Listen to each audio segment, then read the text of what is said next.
benvenuti a questa conferenza stampa del coordinamento FREE sul caro energia.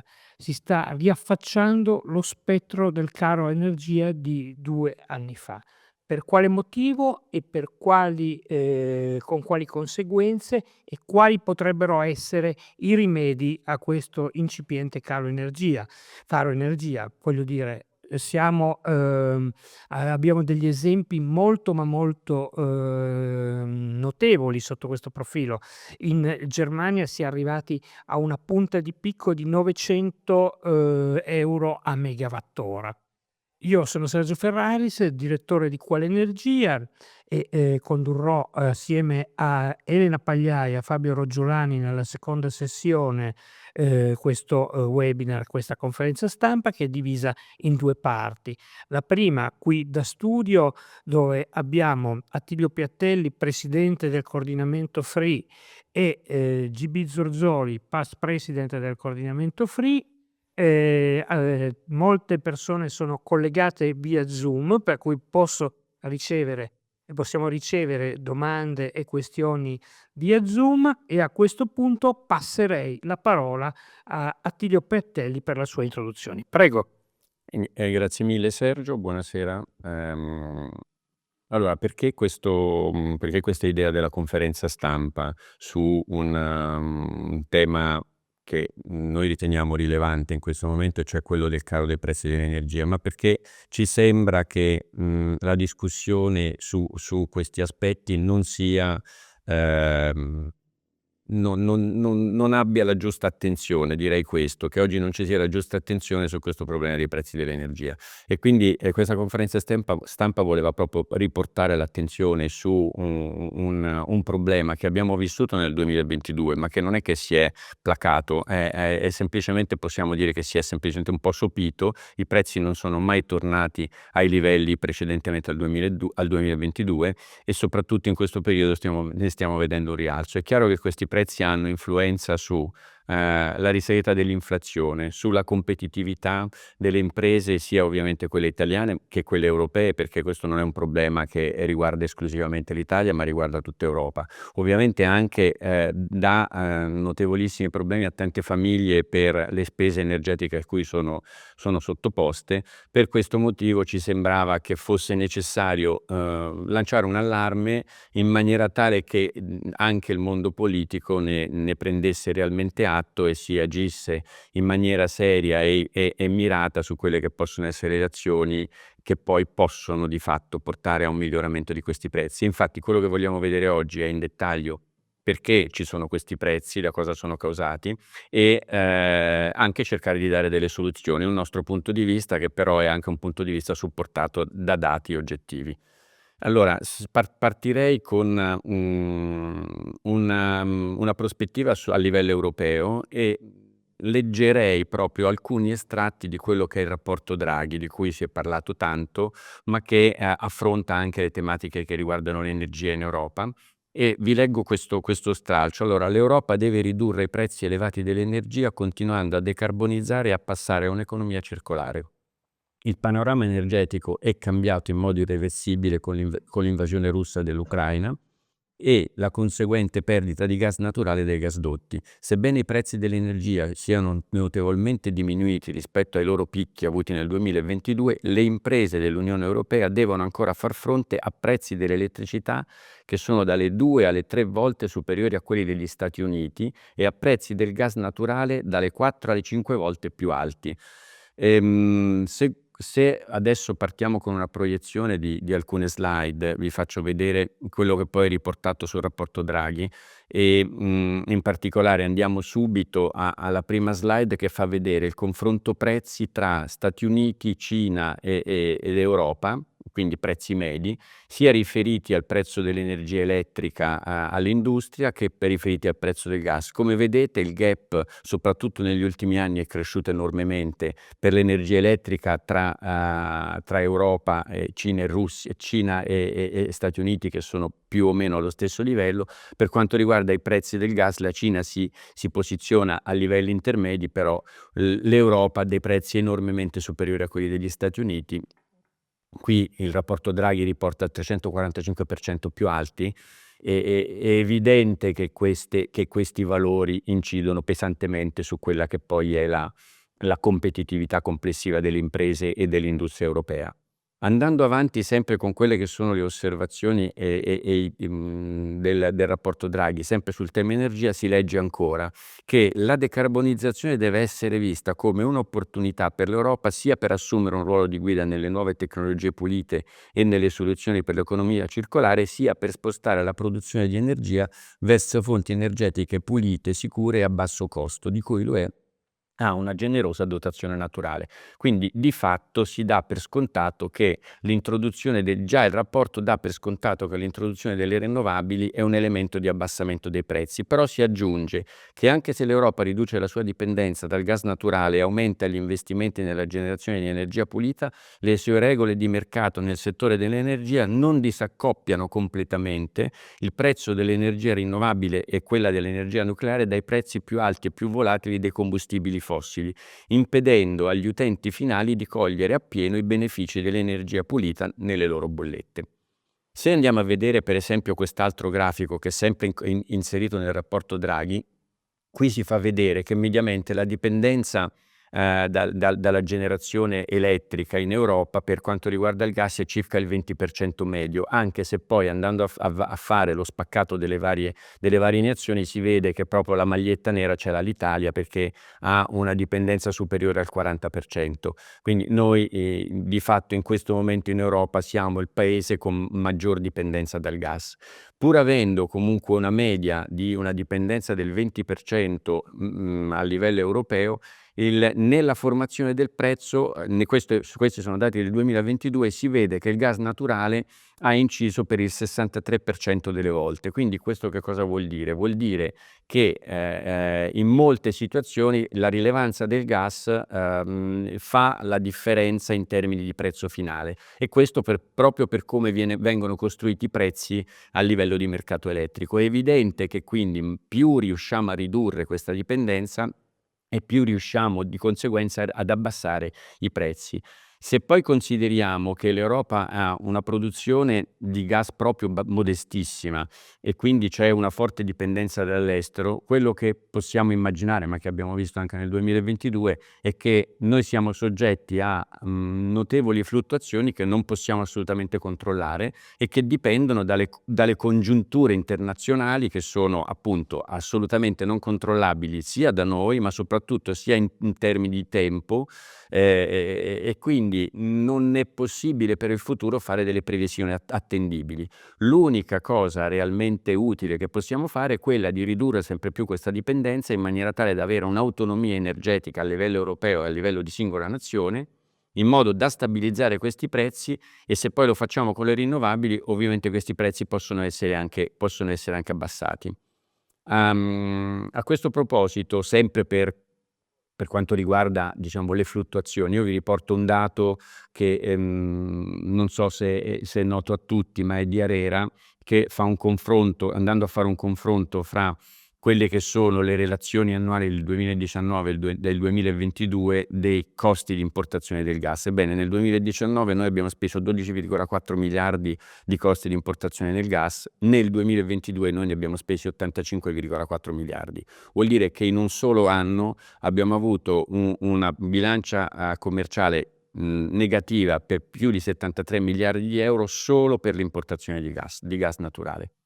Questa situazione si è andata attenuando nel 2023 e anche nel 2024, ma è rimasta sempre molto più elevata e quindi abbiamo ogni anno 15-20 miliardi in più di costi aggiuntivi rispetto a quelli che erano i valori precedentemente al 2022.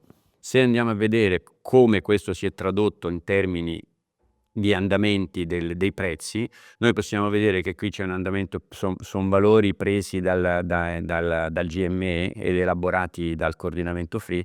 Si vede come per esempio per il gas valori di prezzo mediamente costanti intorno ai 20 euro a megawattora per le importazioni di gas sono schizzati fino a 120 euro ma poi nel 2022, ma poi non sono ritornati regolari, ma sono rimasti nel 2022-23 nel 2023 direi intorno ai 60 euro per poi scendere ai 40, però stiamo parlando di valori che sono sempre 2 o 3 volte rispetto a quelli che erano i prezzi abituali, e da qui poi questo si ripercuote anche nei prezzi dell'energia elettrica, perché se andiamo a vedere i prezzi storici del PUN, prezzi medi nazionali, vediamo che nel corso degli anni abbiamo andamenti che non si discostano molto dai 50-60 euro a megawattora, con un picco elevato soprattutto nel periodo 2008 per la crisi finanziaria che c'è stata in quel periodo, ma poi il vero picco che abbiamo avuto è quello del 2022, che è andato avanti nel 2023 anche se in fase più ridimensionata, e che sta continuando quest'anno, e infatti vi facciamo vedere questi che sono i prezzi relativi al 2024, dove si vede che costantemente arriviamo tranquillamente sopra i 100 euro, nell'ultimo mese siamo andati anche molto vicini ai 200 euro a megawattora come valore di riferimento. Ed è evidente che questa situazione non è certamente più gestibile. Se parliamo di prima del 2022, appunto, perché il ragionamento va fatto su prezzi che oscillavano tra i 50, 60, massimo 70 euro, ma non ci si arrivava neanche, ora siamo costantemente sopra i 100 euro e sfioriamo in alcuni casi 200, quindi è chiaro che sono situazioni non più gestibili. Allora, a riprova del fatto che poi le rinnovabili in realtà nel momento in cui aumentano di percentuale, quindi di loro contributo, i prezzi tendono ad abbassarsi, e noi abbiamo anche delle possibili verifiche che possiamo fare in Italia, perché è vero che in base ai dati di Terna noi oggi siamo ad una produzione media da rinnovabili che è intorno al 43%. Però se andiamo a vedere a livello zonale ci sono delle aree dove le rinnovabili spesso sono rilevanti, e se passiamo a vedere questa figura che è dove viene illustrato un monitoraggio che è stato fatto nel 2024, soprattutto nei periodi primaverili estivi, si vede che in alcune zone di mercato ci sono stati prezzi nulli per 116 ore e prezzi zonali inferiori ai 65 euro a megawattora per 990 ore. E qui abbiamo riportato un dato GME del prezzo orario in Sardegna che si è formato il 13 settembre, dove si vede che il prezzo di riferimento è di 10 euro a megawattora, e dalle 11-12 fino alle 17 il prezzo non ha mai superato i 25 euro a megawattora.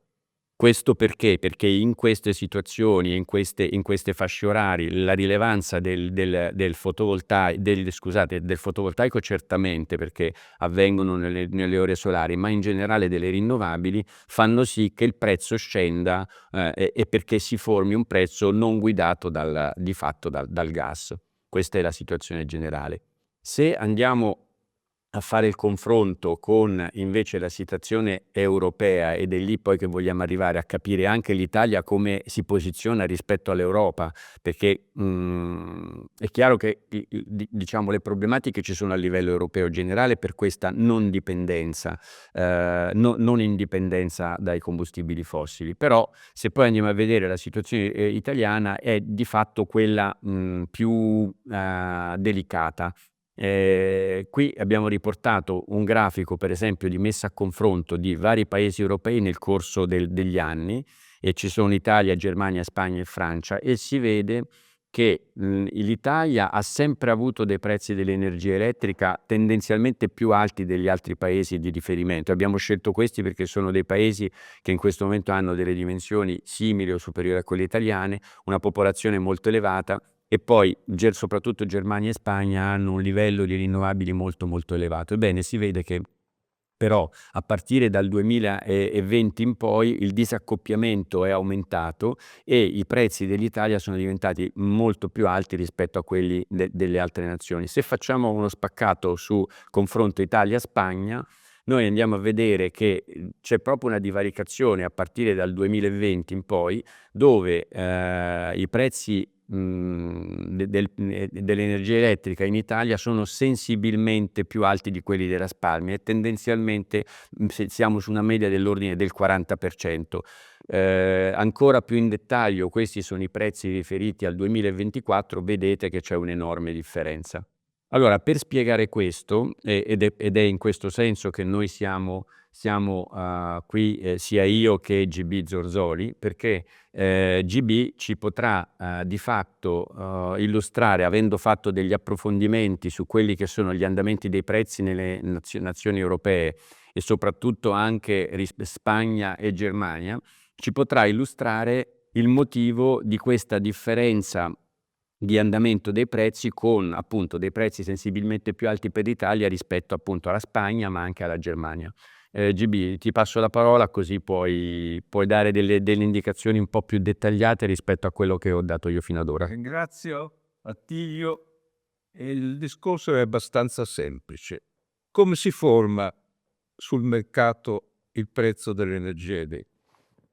C'è sostanzialmente per ogni ora delle 24 ore di una giornata si fa un bando sostanzialmente, e il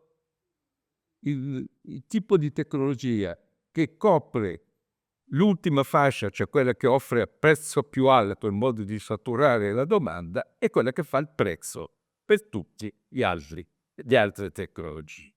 Ora, se c'è come l'Italia ancora una grossa percentuale prodotta dai cicli combinati che funzionano a gas, a dominare in quasi tutte le ore di quasi tutti i giorni è il gas, che notoriamente è il più caro.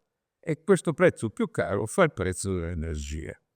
Viceversa, se, come si è visto in Germania e si è visto in Spagna, si supera una percentuale di fonti rinnovabili elettriche a coprire il totale della domanda superiore al 60%, 65%, in molte ore del giorno e della notte. Poi non dimentichiamo che di notte c'è l'eolico, per esempio, che genera molta energia, e di giorno c'è il fotovoltaico che genera molta energia.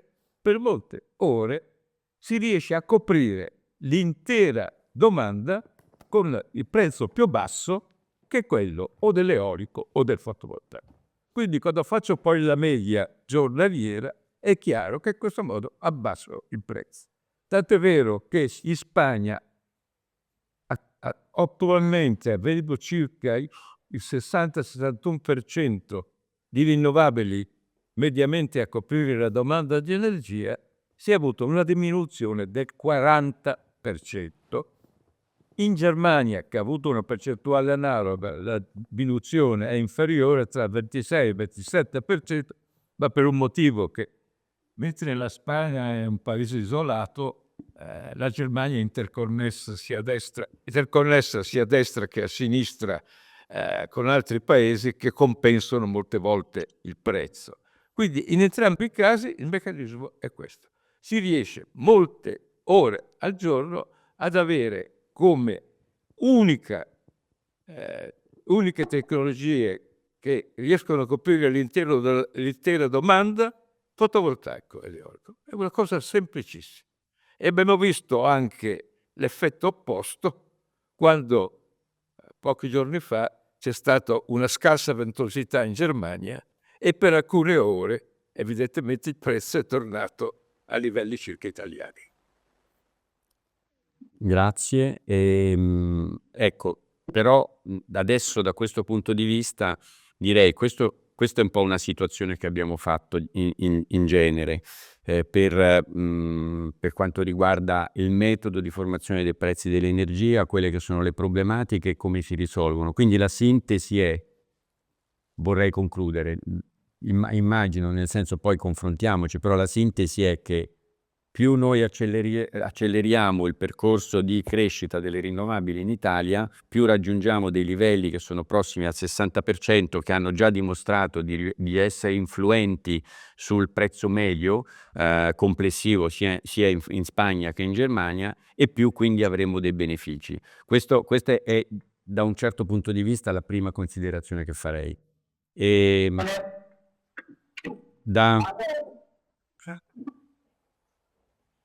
Qualcuno che... Ok, scusate, c'è stata un'interferenza. Ovviamente nella crescita delle rinnovabili dobbiamo anche tener conto però delle specificità delle rinnovabili, perché assieme alle rinnovabili per autoconsumo, per le imprese e per le famiglie, devono inevitabilmente crescere anche le rinnovabili utility scale, che ci permettono di abbassare di fatto i prezzi in maniera consistente. Quindi da questo punto di vista è chiaro che non si può rinunciare agli impianti di media e grande scala.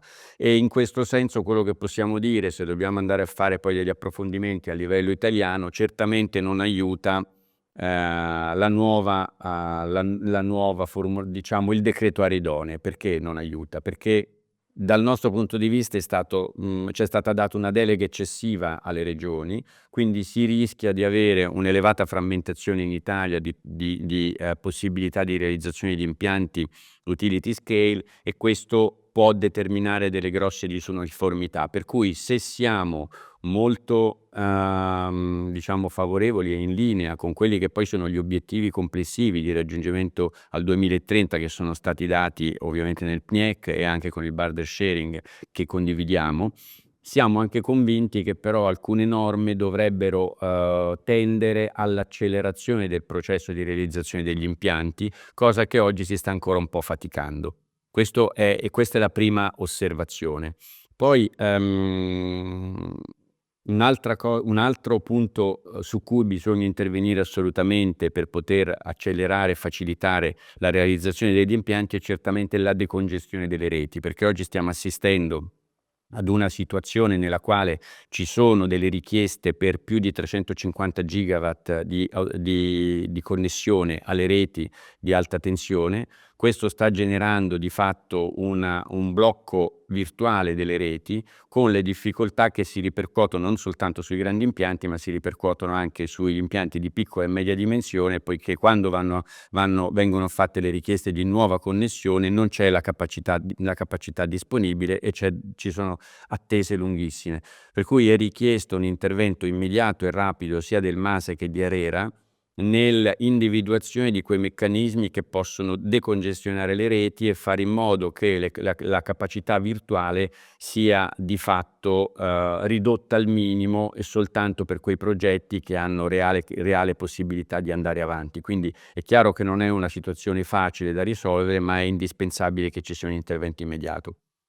Poi ecco, GB, ti volevo coinvolgere anche su un'altra tematica, che è quella sempre di facilitazione dei contratti a lungo termine, quindi quella dei PPA, perché anche la stipula di contratti a lungo termine può permettere un abbassamento del prezzo, soprattutto per tutti quei soggetti che poi riescono a chiudere questi contratti. Allora, anche su questo ti chiedo un parere rispetto alla situazione europea. Se possiamo rimandare una presentazione. Ecco, innanzitutto questa slide, prima devo fare alcune premesse, poi affronterò il tema che è messo in evidenza da queste slide. Innanzitutto questi contratti PPA sono contratti a lungo termine, cioè l'ottimale dovrebbe essere almeno 10 anni, e sono contratti che stabilizzano il prezzo dell'energia elettrica ed è il prezzo di impianti o eolici o fotovoltaici, quindi con prezzi più bassi di quelli degli impianti a gas. Idealmente, se tutta l'energia venisse venduta attraverso contratti come i PPA, io avrei un crollo radicale del prezzo dell'energia, ma soprattutto la stabilità del prezzo, perché io so che nei prossimi 5, 10, 15 anni più o meno quale sarà il prezzo dell'energia. Quindi oltretutto prezzi più bassi, ma quello che poi le aziende soprattutto richiedono è prezzi molto più stabili nel tempo, in modo che si possa programmare sapendo più o meno dove si va a cadere. Ora, se si confronta la situazione tra la Spagna e l'Italia, si vede una grande differenza, perché in Spagna, adesso speriamo che la slide diventi visibile, comincio a anticipare il perché della differenza fra Spagna e Italia. Diciamo che la Spagna ha curato molto lo sviluppo di questi contratti PPA, perché evidentemente i PPA hanno alcuni problemi, è chiaro. Cioè, ci sono due parti, uno che vende l'energia e una che acquista l'energia. Tutte e due si sobbarcano dei rischi, perché fanno un accordo a 10 anni, mentre l'energia elettrica può cambiare durante questo periodo. In Spagna cosa hanno fatto? Hanno innanzitutto stabilito per legge una garanzia pubblica sia per chi vende e per chi acquista l'energia. Mentre in Italia uno deve assicurarsi in qualche modo, quindi pagare in qualche modo la copertura di questo rischio, in Spagna questo rischio è coperto dal governo, da istituzioni pubbliche.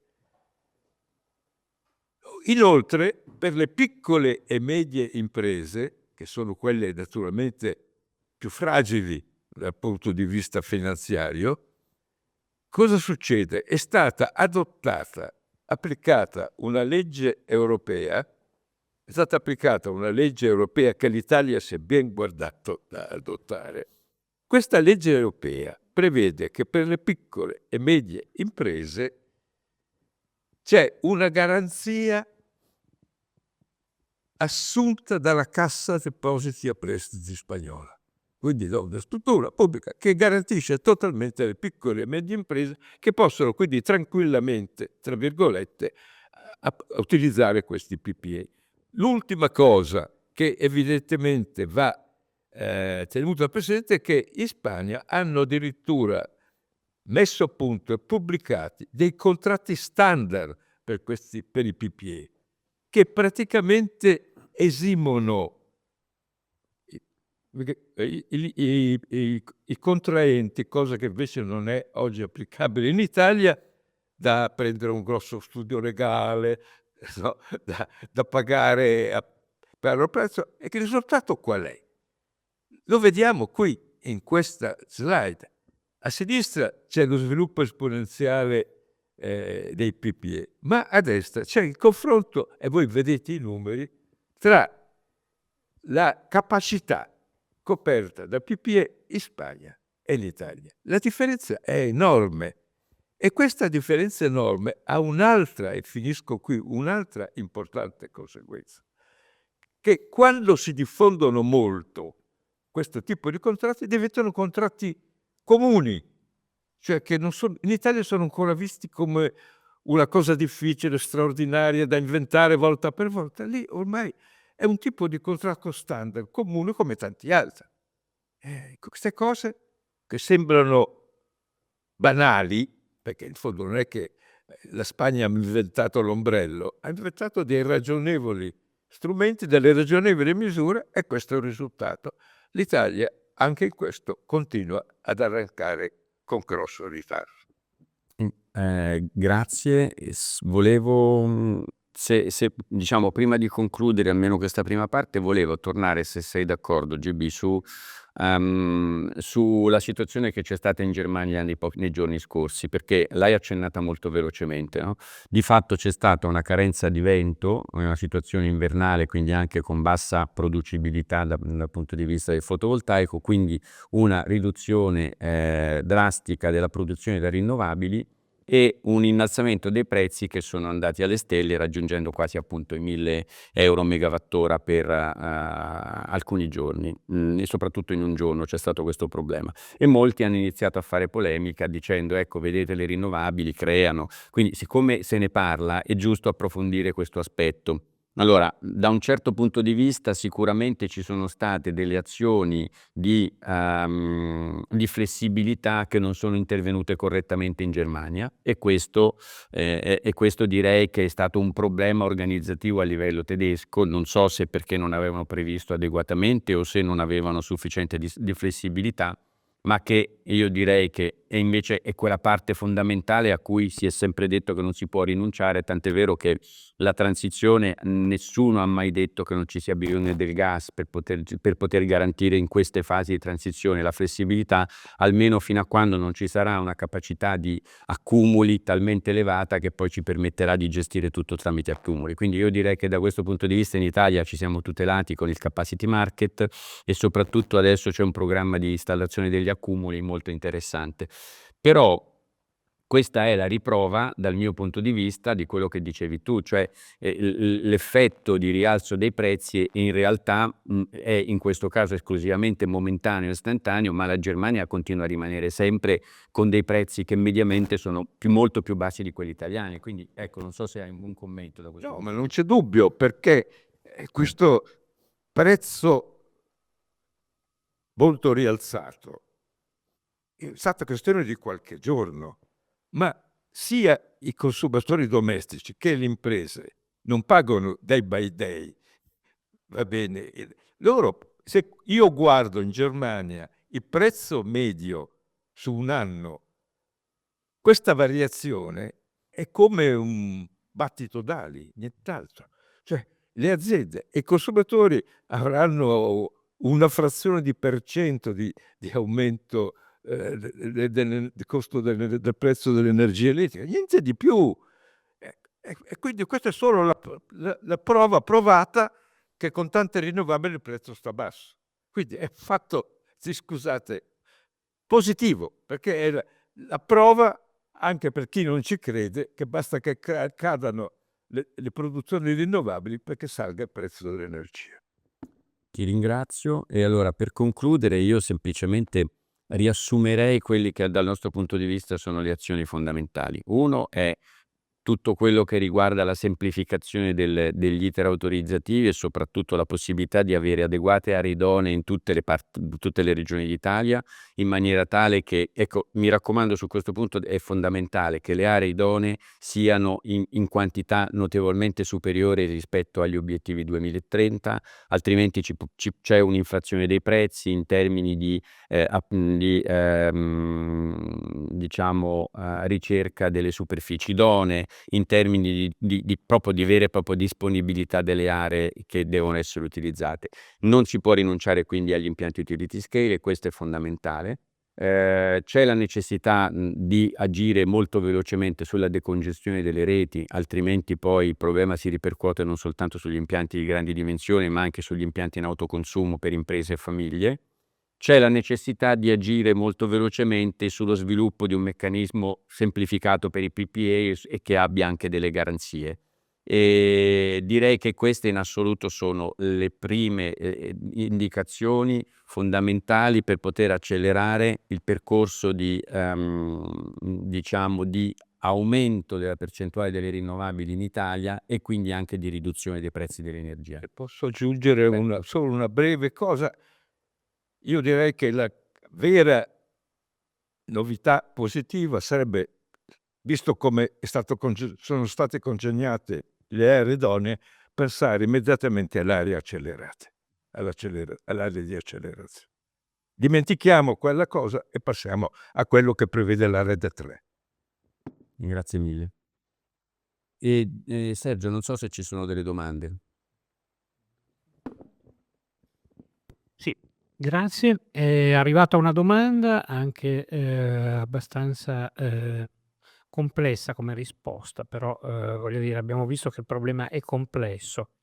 Mario Iannotti, che ci segue, perdonatemi, tramite Zoom, chiede: la riduzione progressiva dei sussidi alle fonti fossili, parte dei sussidi ambientalmente dannosi come individuate dal catalogo dei sussidi e inseriti in parte come impegno/obiettivo del PNIEC, può incidere sul caro prezzi dell'energia? Se sì, con quali conseguenze? Grazie. È una domanda di Mario Iannotti.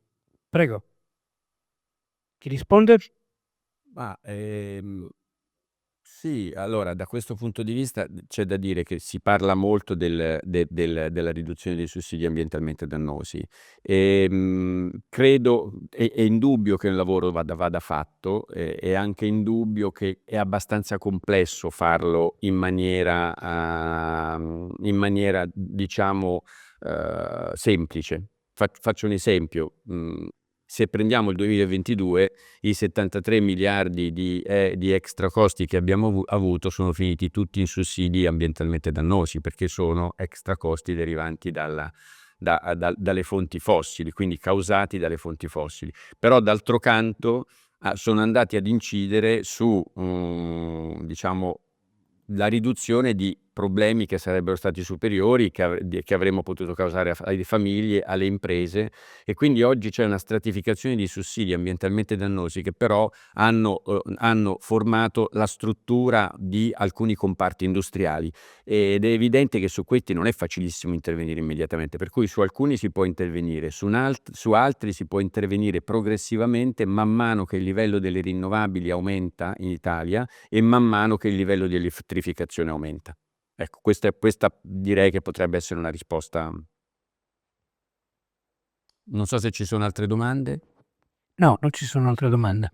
E allora io ringrazio tutti e possiamo passare alla seconda sezione del pomeriggio, che prevede invece gli interventi da parte dei nostri ospiti. Sì, unica cosa, a chi dovrebbero, sulla pagina del coordinamento FREE, dove ci sarà la registrazione di questa conferenza stampa /webinar, troverete anche il link per scaricare le diapositive che avete visto. Bene, adesso passiamo la parola a questo punto da remoto alla collega Elena Pagliai, che fa la conduzione di questa seconda parte. Prego Elena. Grazie mille Sergio, poi magari ci alterniamo perché con la tua esperienza sicuramente mi puoi dare una forte mano in questo. Abbiamo degli ospiti che presento molto velocemente. Prima di tutto mi fa piacere presentare Dario Tamburrana, che ci segue da Bruxelles fin dall'inizio della conferenza. Lo ringrazio, i tempi insomma sono quelli che sono, però grazie della partecipazione. Gianni Girotto, che invece ci segue dall'Italia. Poi abbiamo altri ospiti, però vorrei iniziare principalmente da questo, perché vorrei chiedere subito di recare un piccolo ping pong, un paragone tra quella che è la situazione italiana, che in realtà vi è già ben descritto, e quello che si sta vivendo a livello europeo. Abbiamo visto che quello che preoccupa soprattutto non è tanto, cioè sì, è sicuramente il costo dell'energia, ma anche quanto sia enorme la differenza tra quello che è il costo dell'energia in Italia o quello che è il costo dell'energia negli altri paesi. Cioè, anche il presidente del Siniderera ha detto quello che preoccupa maggiormente è quanto effettivamente gli altri paesi, come la Spagna, in particolar modo, ma anche la Germania, siano riusciti a diminuire questo costo. Invece ancora oggi, a dicembre del 2024, l'Italia ha abbiamo uno scotto di pagamenti enormi al megawattora che è sulle 100-125 euro, insomma $130 circa. E questo è uno dei primi argomenti che vorrei toccare insieme a Dario Tamburrano, che ha un po' il polso della situazione a livello europeo, e cui mi piacerebbe chiedere appunto, oltre a quello che sono le normative e la direzione che è abbastanza chiara in realtà del Parlamento, quello che sta un po' succedendo e come in Italia invece siamo un po' presi indietro. Mi sentite? Sì, grazie. Beh, chiaramente l'Europa è una costruzione politica e legislativa abbastanza imperfetta, per cui magari qui si stabiliscono le direzioni, poi gli Stati membri ognuno va spesso un po' per la sua strada, soprattutto quando si parla di direttive, ma anche per quanto riguarda i regolamenti. L'Italia sicuramente sconta un problema cronico, e che finché non è andata un po' più lento non riesce perché non era stare appresso, nel momento in cui il mondo, l'evoluzione tecnologica, tutta una serie di questioni sia geopolitiche che climatiche, leggi elettriche si sono esacerbate, e rimanere indietro ci porta alla situazione che vediamo. Quindi noi abbiamo in Italia una situazione veramente paradossale, e te lo posso raccontare in base anche proprio alla mia esperienza. Io sono stato deputato europeo nell'ottava legislatura, quando il 30 novembre 2016 venne proposto dalla Commissione europea il Clean Energy Package, formato da più direttive, un pacchetto legislativo formato da più direttive e regolamenti, che giunsero all'approvazione tra il 2018 e il 2019, tra cui appunto la direttiva rinnovabili e la direttiva mercato elettrico. E la cosa abbastanza buffa e anche un po' deprimente è che io ho fatto in tempo a saltare 5 anni di legislatura perché non sono stato in Parlamento nella nuova legislatura, sono tornato qua e mi sono trovato che le norme approvate quando nel 2018-2019 in Italia non sono ancora operative, o almeno non sono ancora operative molte di quelle norme. E siccome poi il sistema energetico, in genere tutta la decarbonizzazione è un'azione di tipo sistemica, se mancano dei pezzi spesso non funziona tutto il meccanismo. Mi riferisco in particolare alla decreto di attuativo delle comunità energetiche al PNRR, che è veramente abbastanza deprimente sia per quanto riguarda l'ambizione, sia per quanto riguarda poi l'applicazione. Abbiamo segnalato alla Commissione europea, per esempio, che il limite dei 5.000 abitanti avrebbe portato poi a non utilizzare i 2,2 miliardi di euro stanziati, anche in virtù del ritardo nell'emanazione di un decreto attuativo. Che cosa sta succedendo in Europa? Nel frattempo che l'Italia non recepiva o recepiva tardivamente o male determinate direzioni già prese nel 2018-2019, quindi sto parlando di oltre di 6 anni fa, insomma, 7 anni fa, si metteva mano al Clean Energy Package e in particolare con la riforma del mercato elettrico che è stata approvata in questa primavera. Riforma del mercato elettrico che è una riforma sicuramente imperfetta, non c'è stato il coraggio di andare a riformare il modello del mercato elettrico in base a un nuovo modello che è quello fondamentalmente decarbonizzato, ma si è fatto un po' come si fa con alcuni sistemi operativi, no? Ci sono le patch, il sistema non funziona, gli utenti hanno altre necessità, cambiano i tempi e non si riscrive il sistema operativo, ma si mettono delle patch, degli upgrade. Quindi questa riforma è una riforma che io definirei i tempi sicuramente di transizione, sicuramente importante, meno male che c'è stata, e vi è uno sdoganamento europeo, un largo uso di contratti di Power Purchase Agreement.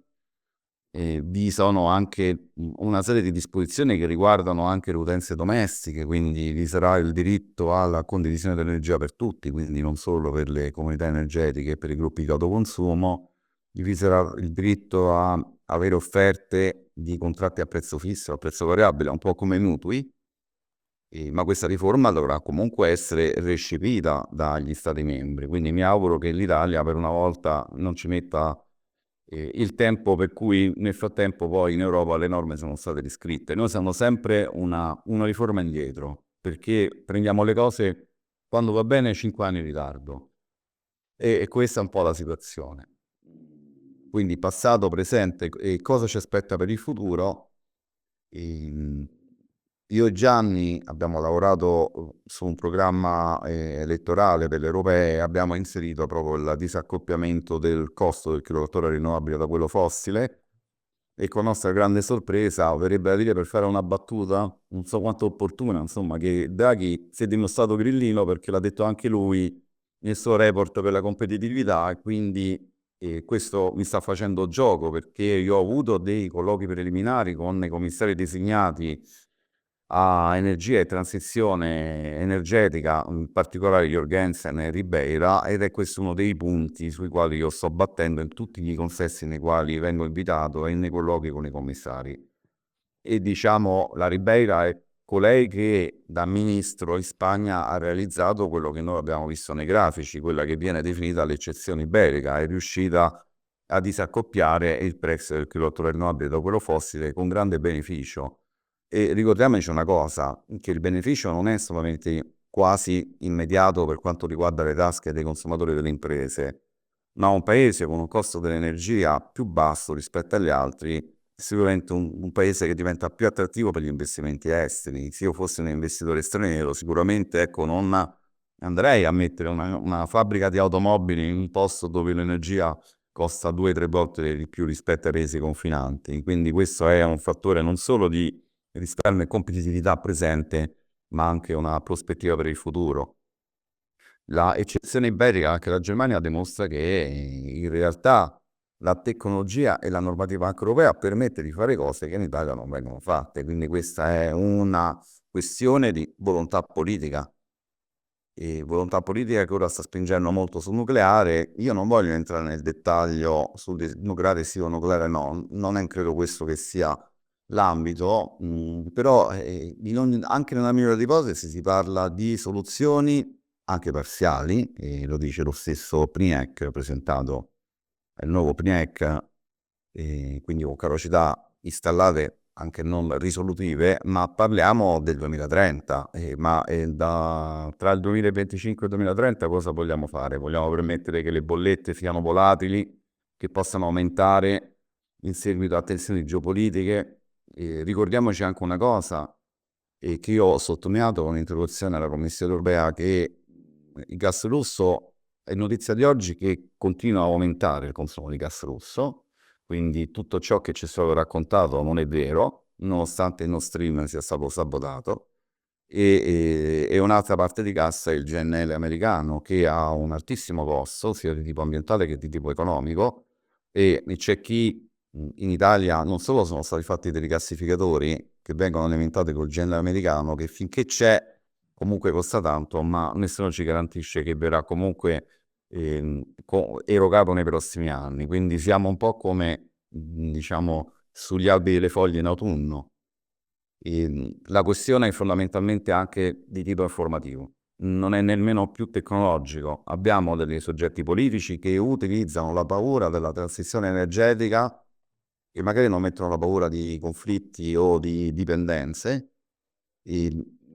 Rimango abbastanza perplesso di fronte al fatto che c'è chi si definisce sovranista e si oppone alla transizione rinnovabile, quando la produzione rinnovabile distribuita sul territorio europeo o nazionale è sicuramente qualcosa di molto più sovrano, che ci mette a riparo da shock economici o geopolitici più di altre forme di approvvigionamento, no? Ben diverso dall'essere attaccato a un tubo, a un gasdotto o a una petroliera o una gasiera, rispetto a generare energia elettrica grazie ai fotoni che provengono dal cielo alle oscillazioni del vento. Chiaramente vanno adeguate le reti, vanno adeguate le regole, vanno adeguati i meccanismi di formazione del prezzo.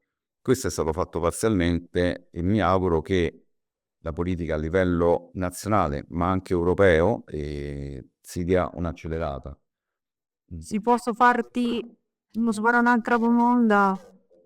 C'è stata un po' di confusione anche per quanto riguarda in Europa e in alcuni paesi, vabbè, Germania e anche da noi in Italia, sulla questione pompe di calore e caldaie.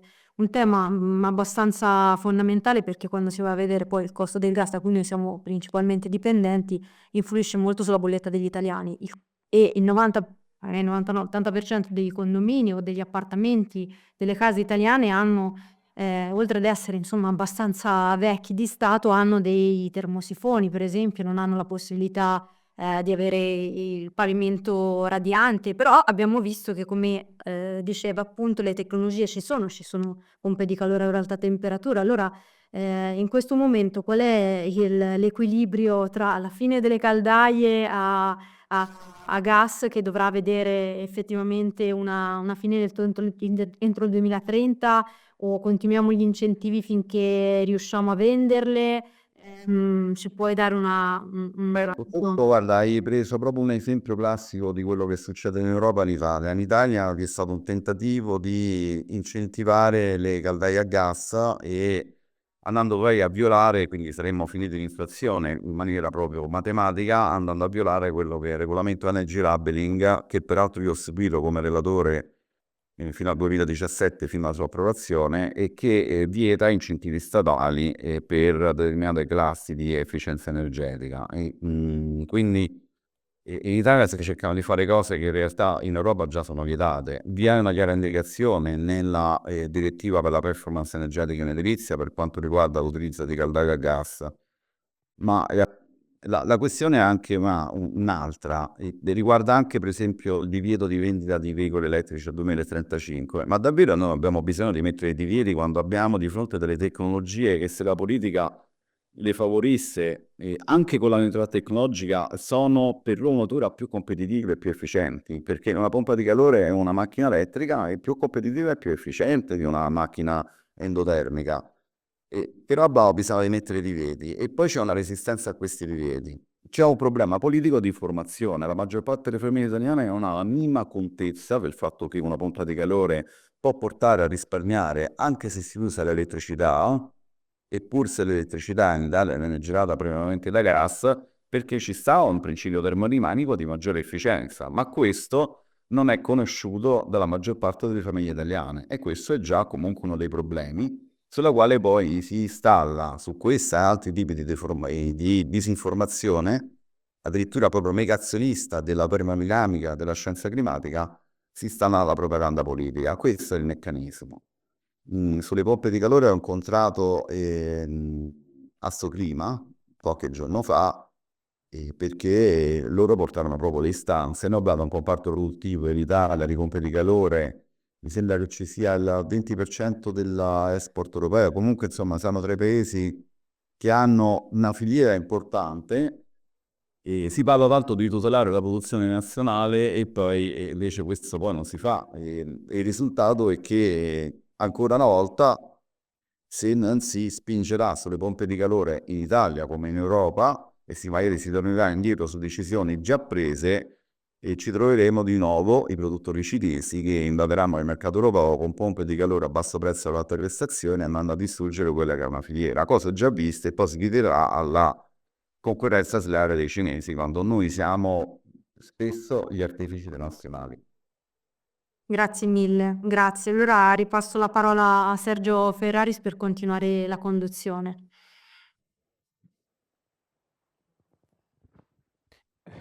Eccoci qua, tornati in studio. Allora, a questo punto do la parola a Katiuscia Eroe, che è responsabile energia di Legambiente. Katiuscia, ci senti? Sì, sì, vi sento. Eccoti qua, Sì. perfetto. Bene, Katiuscia, Legambiente è impegnata da tempo anche sui risvolti sociali, diciamo, dell'ambientalismo. Questa questione dei costi, dal vostro punto di vista, come la vedete e quali sarebbero secondo voi le soluzioni? Sì, intanto grazie. Direi che questa è una conferenza in qualche modo necessaria perché il tema del costo energetico è un tema di cui si parla tanto perché lo viviamo come cittadini tutti i giorni all'interno delle bollette, ma lo vivono le imprese e poi lo viviamo anche come conseguenza di quello che accade alle imprese, perché l'effetto generalizzato dell'aumento dei costi dei prodotti è poi qualcosa che in qualche modo paghiamo, quindi il costo dell'energia lo paghiamo 2 volte come cittadini e cittadine, quindi è un tema decisamente importante. E come veniva detto in qualche istante fa, in qualche modo poi questo governo sta dando 2 soluzioni di fatto. Da una parte, il piano Mattei, quindi con, maggiori esportazioni, con maggiore dipendenza del sistema paese, trasformando l'Italia nell'hub del gas per l'Europa e per il Mediterraneo, e dall'altra la risposta anche alle imprese è quella del nucleare, anche rispetto agli ultimi fatti dell'acciaieria di Terni, in cui venivano giustamente lamentati il caro costo dell'energia per imprese così energivore e importanti per il nostro paese. La soluzione citata più volte era quello del nucleare. Lo abbiamo raccontato anche qualche giorno fa con il network 100% rinnovabili, di qual è la differenza del costo della generazione elettrica tra un impianto nucleare e un impianto a fonti rinnovabili. Quindi, come dire, in qualche modo ci si sta muovendo anche dal punto di vista politico e ideologico su temi e soluzioni del tutto errate, no, e anche il racconto che veniva fatto oggi da Attilio Piattelli e da GB Zorzoli su come viene e si costituisce il prezzo del mercato, il costo dell'energia sul mercato, è un elemento che va raccontato secondo me con più forza, con maggiore comunicazione, con maggiore chiarezza, per anche spostare il dibattito che viene fatto e su quelle che sono le cause troppo spesso collegate, no, invece alle rinnovabili, al sostegno alle rinnovabili, al sostegno all'efficienza energetica, eccetera. Quindi è assolutamente una conferenza benvenuta.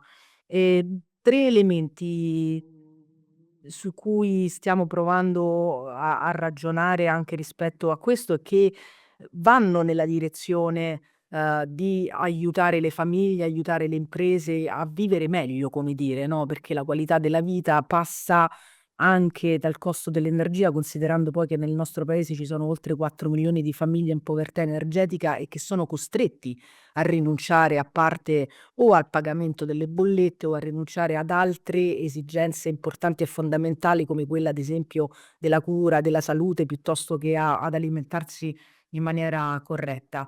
Uno è sicuramente quello legato allo sviluppo delle rinnovabili, su cui ha ragione assolutamente Piattelli. Noi abbiamo bisogno di accelerare la realizzazione degli impianti, le autorizzazioni degli impianti, ma anche di fare un lavoro nei territori di comunicazione e di partecipazione che aumenti però l'accettabilità sociale di queste infrastrutture.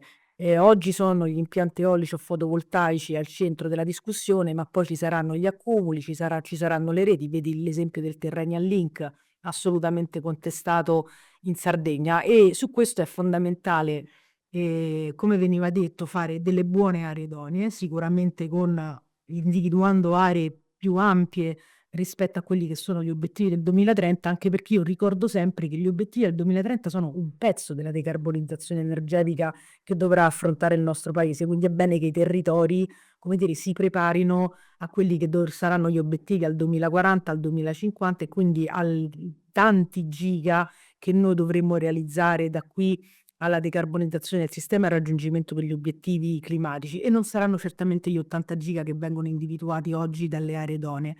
Però un ragionamento rispetto ad esempio al disaccoppiamento dei prezzi tra gas e rinnovabili e il prezzo zonale può giocare un ruolo importante rispetto alle regioni, perché se a quel punto il rischio, come veniva detto, è quello di trovarsi anche in situazioni differenti tra regioni e regioni, come dire, nel momento in cui, speriamo passi il tema e il meccanismo del disaccoppiamento, non, come dire, non ci sia poi invece una rincorsa alle rinnovabili per consentire poi a quelle aree, a quelle zone, a quei cittadini, a quelle imprese di avere dei costi inferiori energetici.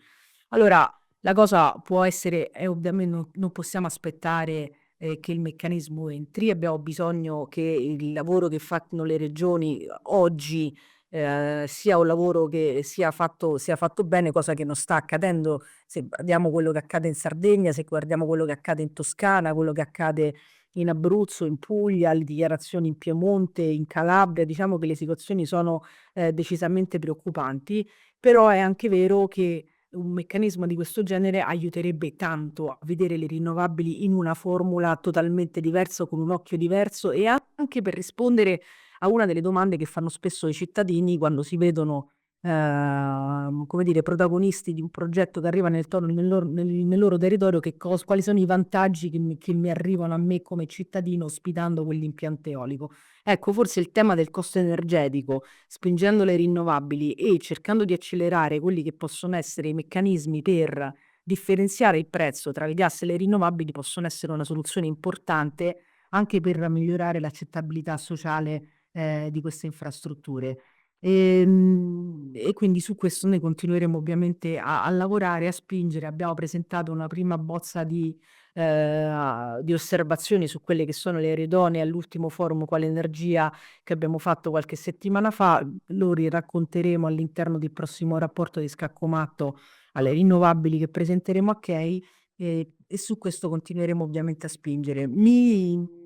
L'ultima cosa che vorrei dire, perdonatemi una battuta, è sul tema dei sussidi alle fonti fossili. È vero che è un tema assolutamente delicato e che in qualche modo è anche strutturale rispetto a quelli che possono essere delle esigenze delle famiglie e delle imprese, e che probabilmente incideranno poco rispetto poi al costo finale dell'energia, però incidono molto su quelle che sono le capacità di consumo e di produzione delle fossili. Però ci sono alcuni di questi sussidi che eliminare subito non ha nessuna, di fatto non ha nessuna conseguenza sociale. Alcuni degli esempi ne cito soltanto due, poi nel nostro rapporto ne raccontiamo tanti altri. Però il capacity market che veniva citato prima da Tiro Piattelli, e mi perdonerà, è un sussidio che viene dato alle nuove centrali a gas che dovrebbero entrare nei momenti dei consumi di picco.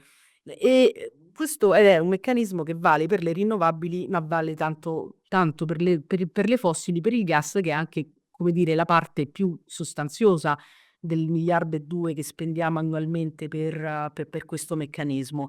Quindi lì è una questione di politiche e di scelte, su che cosa voglio spingere. L'altro esempio importante che porto è quello delle royalty su dei canoni alle estrazioni che avvengono in Italia. Ci sono le esenzioni a certi quantitativi di gas, ci sono dei canoni che sono assolutamente irrisori rispetto alla media europea, c'è un tetto massimo di spesa rispetto al canone che le imprese possono spendere, che è di 3 miliardi l'anno, che le imprese possono spendere per tutelare in qualche modo la spesa che viene fatta dalle imprese nella ricerca e nell'estrazione dei gas. Ecco, questi sono giusto davvero due esempi di sussidi ambientalmente dannosi alle fonti fossili che spingono un mercato e che giustificano in qualche modo anche tutta una serie di politiche che questo governo fa rispetto a quanto sia fondamentale il gas e quanto sia oggi, come viene raccontato, fondamentale il nucleare per cercare di aiutare le imprese e le famiglie a ridurre i prezzi dell'energia.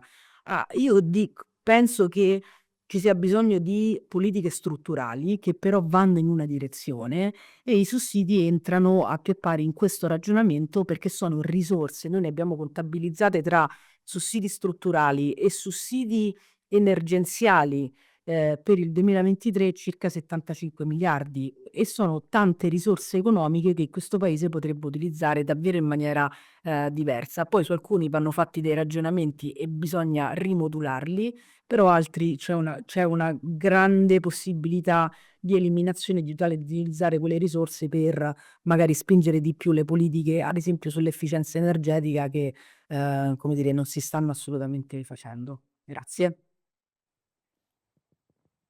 Grazie mille Katiuscia. Rubo un attimo di nuovo la parola a Sergio per ridarla a Tamburano che aveva una novità per quanto riguarda il centro di ricerca della Commissione Europea, sempre per quanto concerne il tema delle pompe di calore e di alcune celle che usciranno appunto nel 2025. Prego.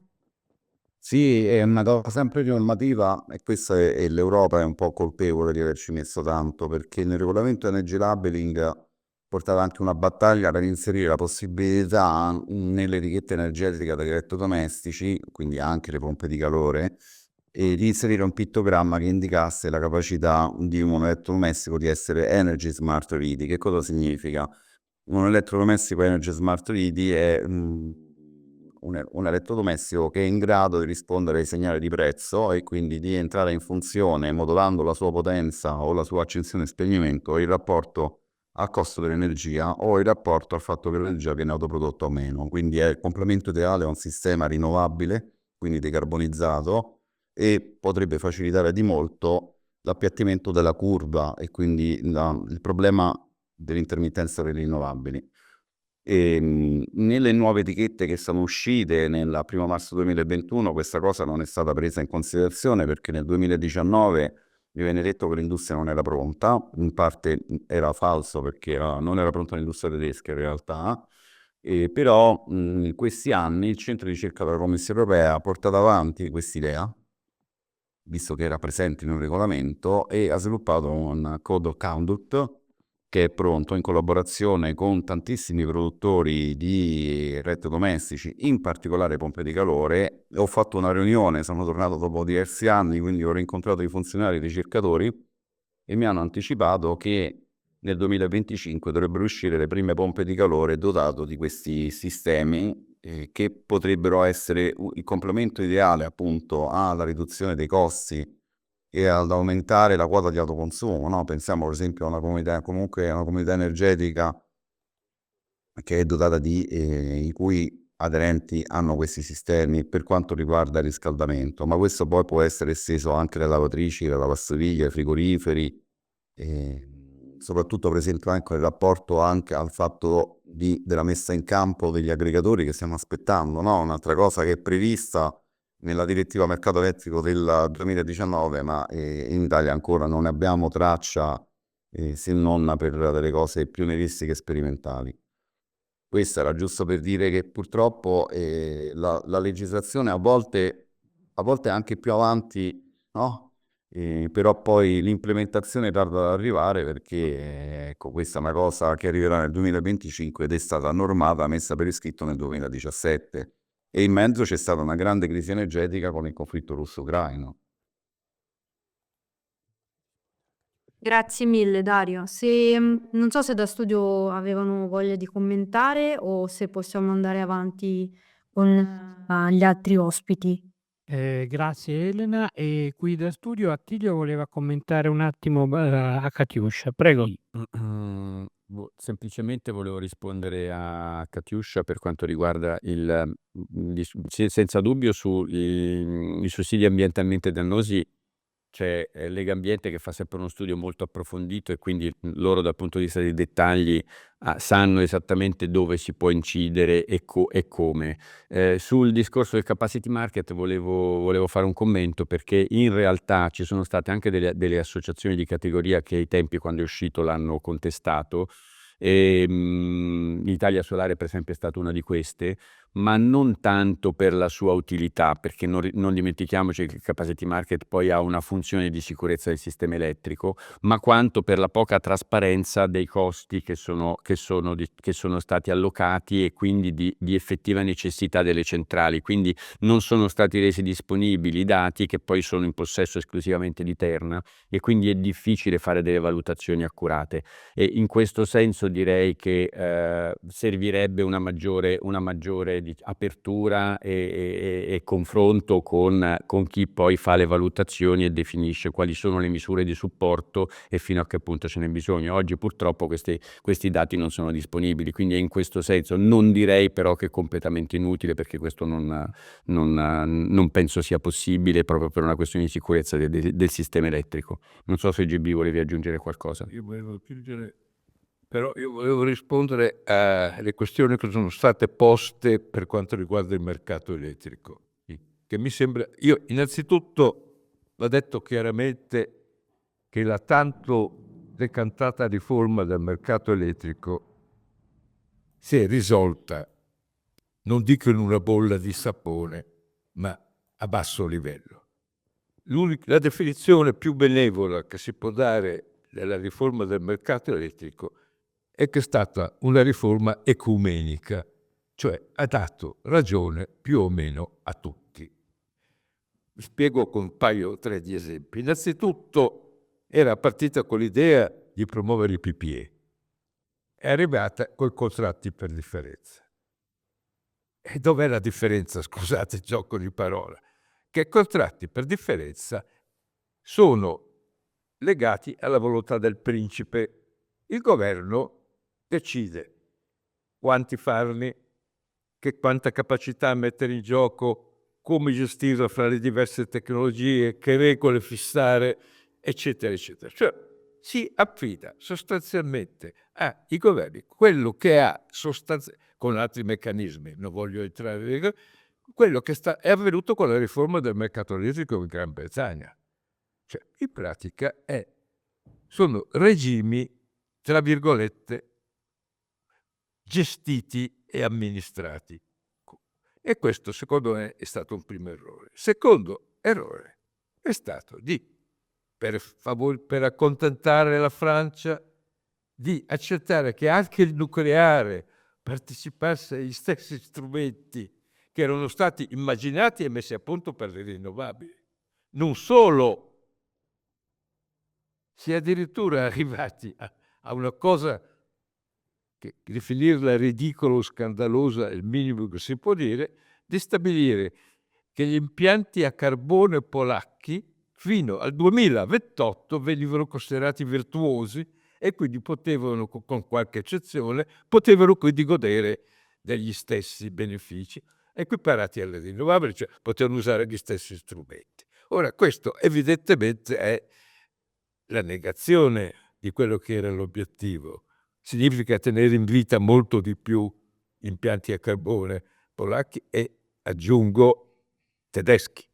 Va bene, perché non va dimenticato che c'è anche il problema del carbone della lignite in Germania. ma poi di stravolgere totalmente quello che era l'obiettivo, invece di creare un mercato a lungo termine, stabile, competitivo, legato a regole esclusivamente di mercato. Devo notare che fortunatamente che questo è avvenuto, è stato citato finora, in Spagna e in Germania con la crescita delle rinnovabili, ma sottolineo lo stesso è avvenuto in Portogallo, perché anche in Portogallo, anzi con un anno di anticipo rispetto a Spagna e Germania, ha superato il 60%, è arrivato nel 2023 al 61% di rinnovabili mediamente a coprire la domanda elettrica. Quindi cosa ha fatto?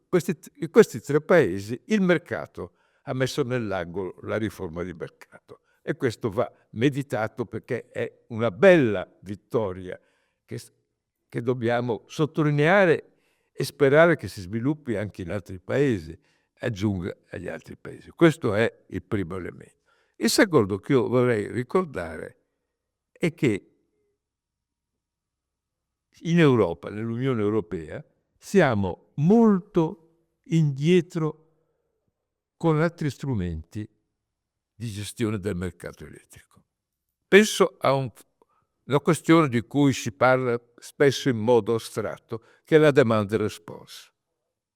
La demand response in Europa è molto indietro. Se confrontiamo con gli Stati Uniti c'è un gap difficile da colmare in tempi brevi e non è al centro dell'attenzione né dei decisori politici e neanche di chi discute di queste cose. Perché, scusate, io sento poco parlare. L'unica persona che io, da questo punto di vista, dico è stato un antesignano e un precursore è Gianni Silvestrini, che per primo ha messo in evidenza l'importanza della domanda delle scuole. E perché è avvenuto questo? Per un motivo che va ricordato, perché adesso c'è qualche solito personaggi che cercano di dimostrare che le rinnovabili hanno dei costi aggiuntivi. La demand response non è stata inventata per rispondere alla stabilità e all'affidabilità del sistema della rete elettrica perché sono intervenute le rinnovabili. Negli Stati Uniti è stata introdotta negli anni 70, quando le rinnovabili erano robetta. Parlo delle rinnovabili non programmabili, vedete, l'idroelettrico, il geotermico c'erano già. E perché è stata introdotta là e non qui? Perché negli Stati Uniti i grandi generatori di energia, i grandi produttori di energia elettrica erano le aziende private. E quindi avevano un'alternativa: o farsi carico di una capacità di riserva, cioè che vuol dire costruire altri impianti termoelettrici rispetto a quelli che servivano normalmente per far funzionare l'equilibrio fra domanda e offerta, in stand-by, che intervenissero quando era necessario supplire, che era un bel costo che dovevano sopportare, e allora per non dover sopportare questo costo, se non in misura minima, hanno messo a punto il meccanismo della domanda response, che è stato poi normato da una legge federale nel 1978, quindi ben prima che le rinnovabili entrassero focosamente nel mercato. Quindi quando sono arrivate le rinnovabili, negli Stati Uniti non hanno dovuto inventare nulla, perché c'era già non solo tutto il meccanismo già maturo e anche recepito dai consumatori, che sono quelli poi i soggetti che devono partecipare alla demand response. E quindi è stato ovvio continuare ad applicarlo. Ma perché? Perché in sé, come dimostra la sua origine, fa risparmiare nel costo. Perché in Europa non è stato viceversa subito varato? Perché avevamo tutte aziende pubbliche, penso al Regno Unito, penso all'Italia, penso alla Francia, per dire i 3 paesi più importanti, e questi perché dovevano sprimersi le meningi, visto che erano aziende pubbliche, la partecipazione dello Stato, degli Stato sostanzialmente. Tanto Il sovraccosto di fare questi impianti di riserva veniva caricato sulle bollette dei consumatori che non potevano protestare perché non c'era mercato, non avevano alternative nella scelta. E quindi questo gap e questo ritardo lo stiamo pagando caro oggi, perché non c'è la cultura, non c'è la diffusione di informazioni su questo meccanismo, e però il consumatore, quanti consumatori sanno? Fatevi questa domanda. Che esiste un meccanismo di domanda di spot che se funzionasse bene guadagnerebbero loro, perché sarebbero ricompensati. Ecco. E si fa troppo poco per risolvere questo problema. Bene.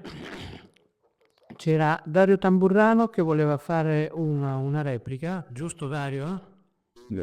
Zazzani, guarda, io condivido vivamente con te che è stata una pezza a colore per riformare il mercato elettrico, perché, come tu hai giustamente detto, per certi versi è tornata indietro rispetto alla norma del 2019, perché nel 2019 il meccanismo di capacità era definito meccanismo di ultima istanza, e ora incredibilmente all'interno del Green Deal abbiamo un meccanismo di capacità che diventa parte integrante del mercato elettrico.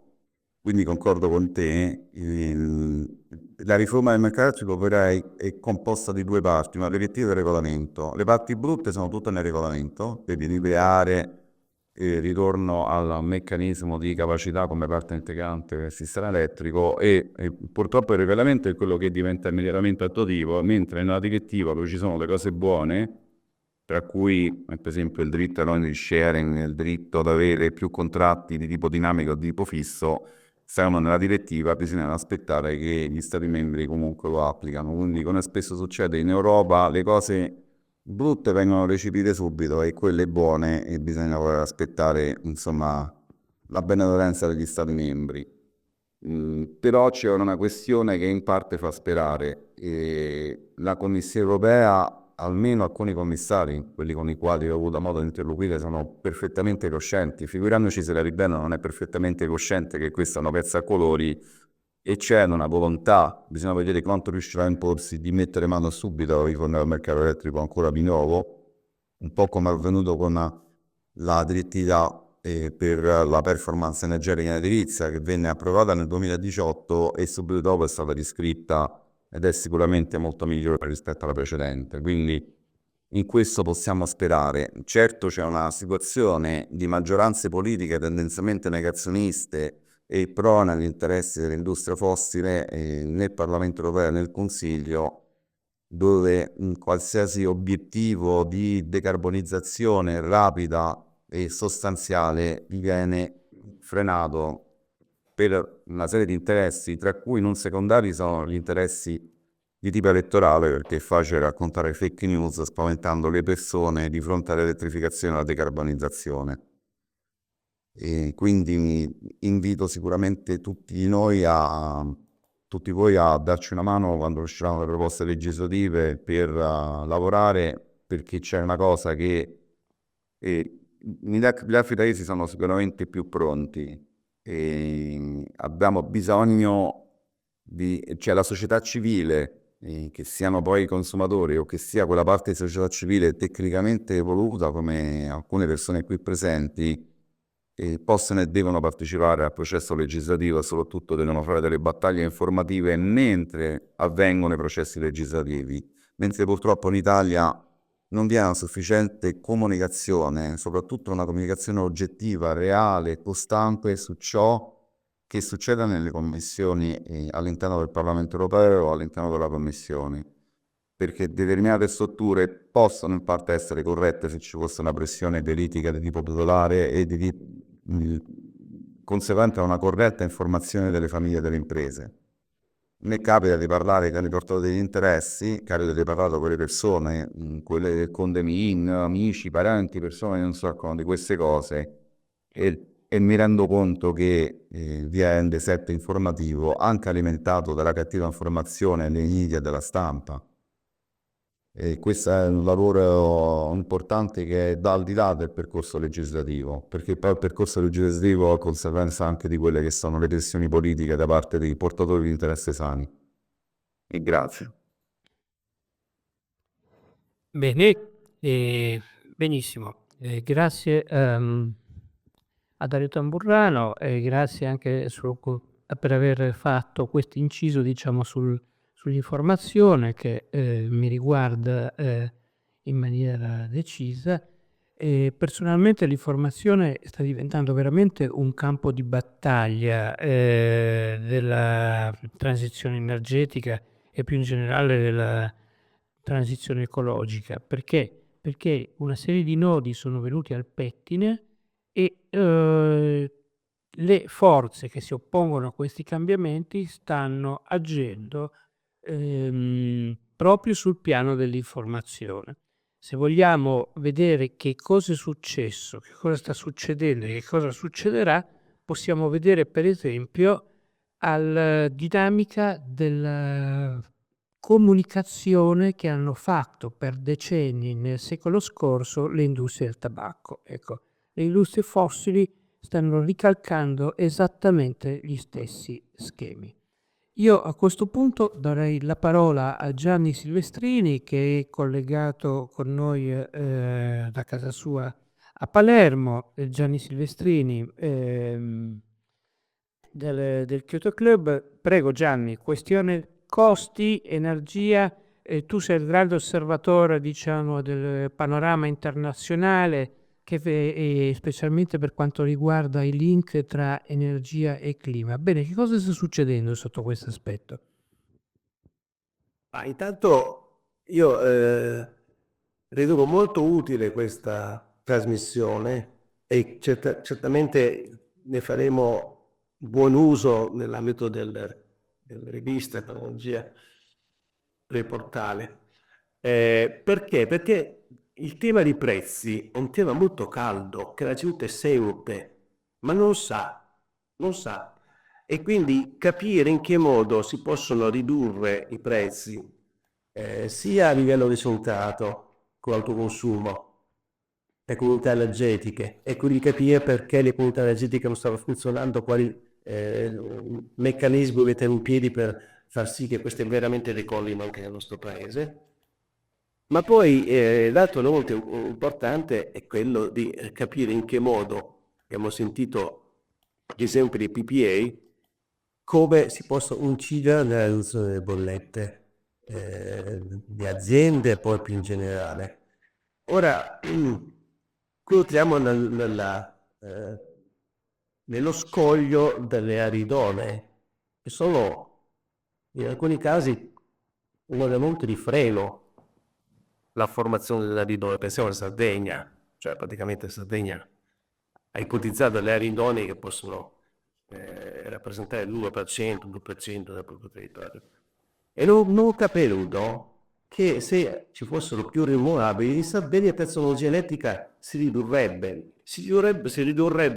in particolare con il DL del mese 18 aprile 24, che prevede appunto la progressiva regionalizzazione del pool, per cui le regioni che hanno più rinnovabili hanno un onore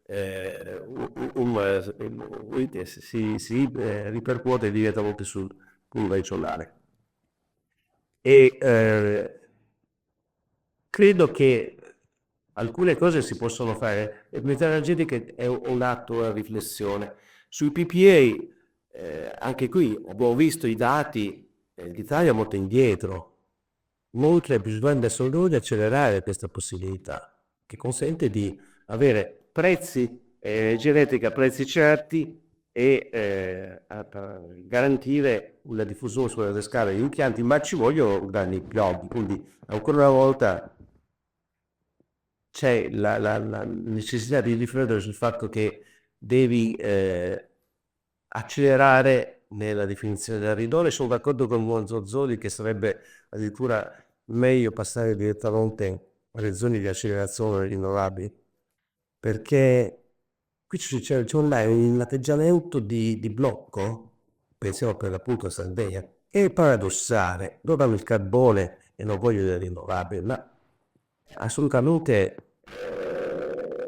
una situazione inconcepibile e danneggia la popolazione sarda. Ma guardate che non sono venuti Sardegna, perché anche nelle altre regioni c'è l'atteggiamento di, rispetto alle rinnovabili, di mettere il freno a mano, non tutte le regioni fortunatamente. E quindi la, la discussione di prezzi di cui stiamo parlando oggi è molto importante per far capire come molte rinnovabili significa anche ridurre le bollette elettriche. L'esempio della Spagna, per esempio, la Germania è molto chiaro da questo punto di vista. E poi c'è un altro elemento che riguarda la mobilità elettrica. Uno dei elementi che fa la mobilità elettrica sono tante, è anche il prezzo dell'energia elettrica del colonnile. Ora, è evidente che una riduzione del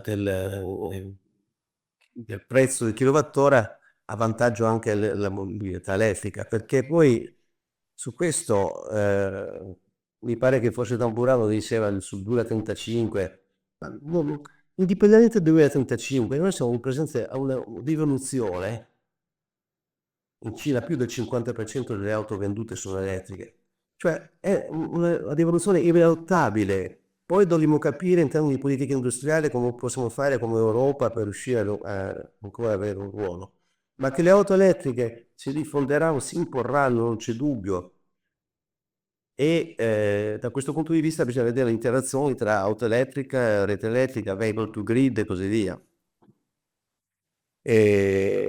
Quindi credo che il tema del prezzo dell'energia, come durante l'invasione, l'aggressione russa all'Ucraina ha portato molte famiglie e imprese, tutti coloro che potevano mettersi fotovoltaico in modo da evitare i prezzi incredibili delle bollette.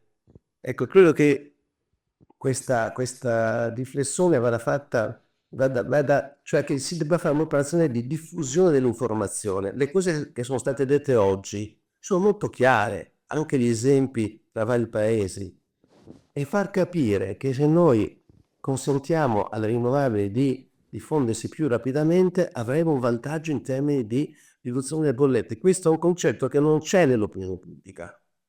Anzi, l'opinione pubblica c'è ancora il recondito pensiero degli incentivi fino al decennio scorso, e quindi con un pelo sulla bolletta. Ma la situazione è completamente cambiata. Come è completamente cambiata col mondo delle auto, è completamente cambiata nel mondo della generazione elettrica.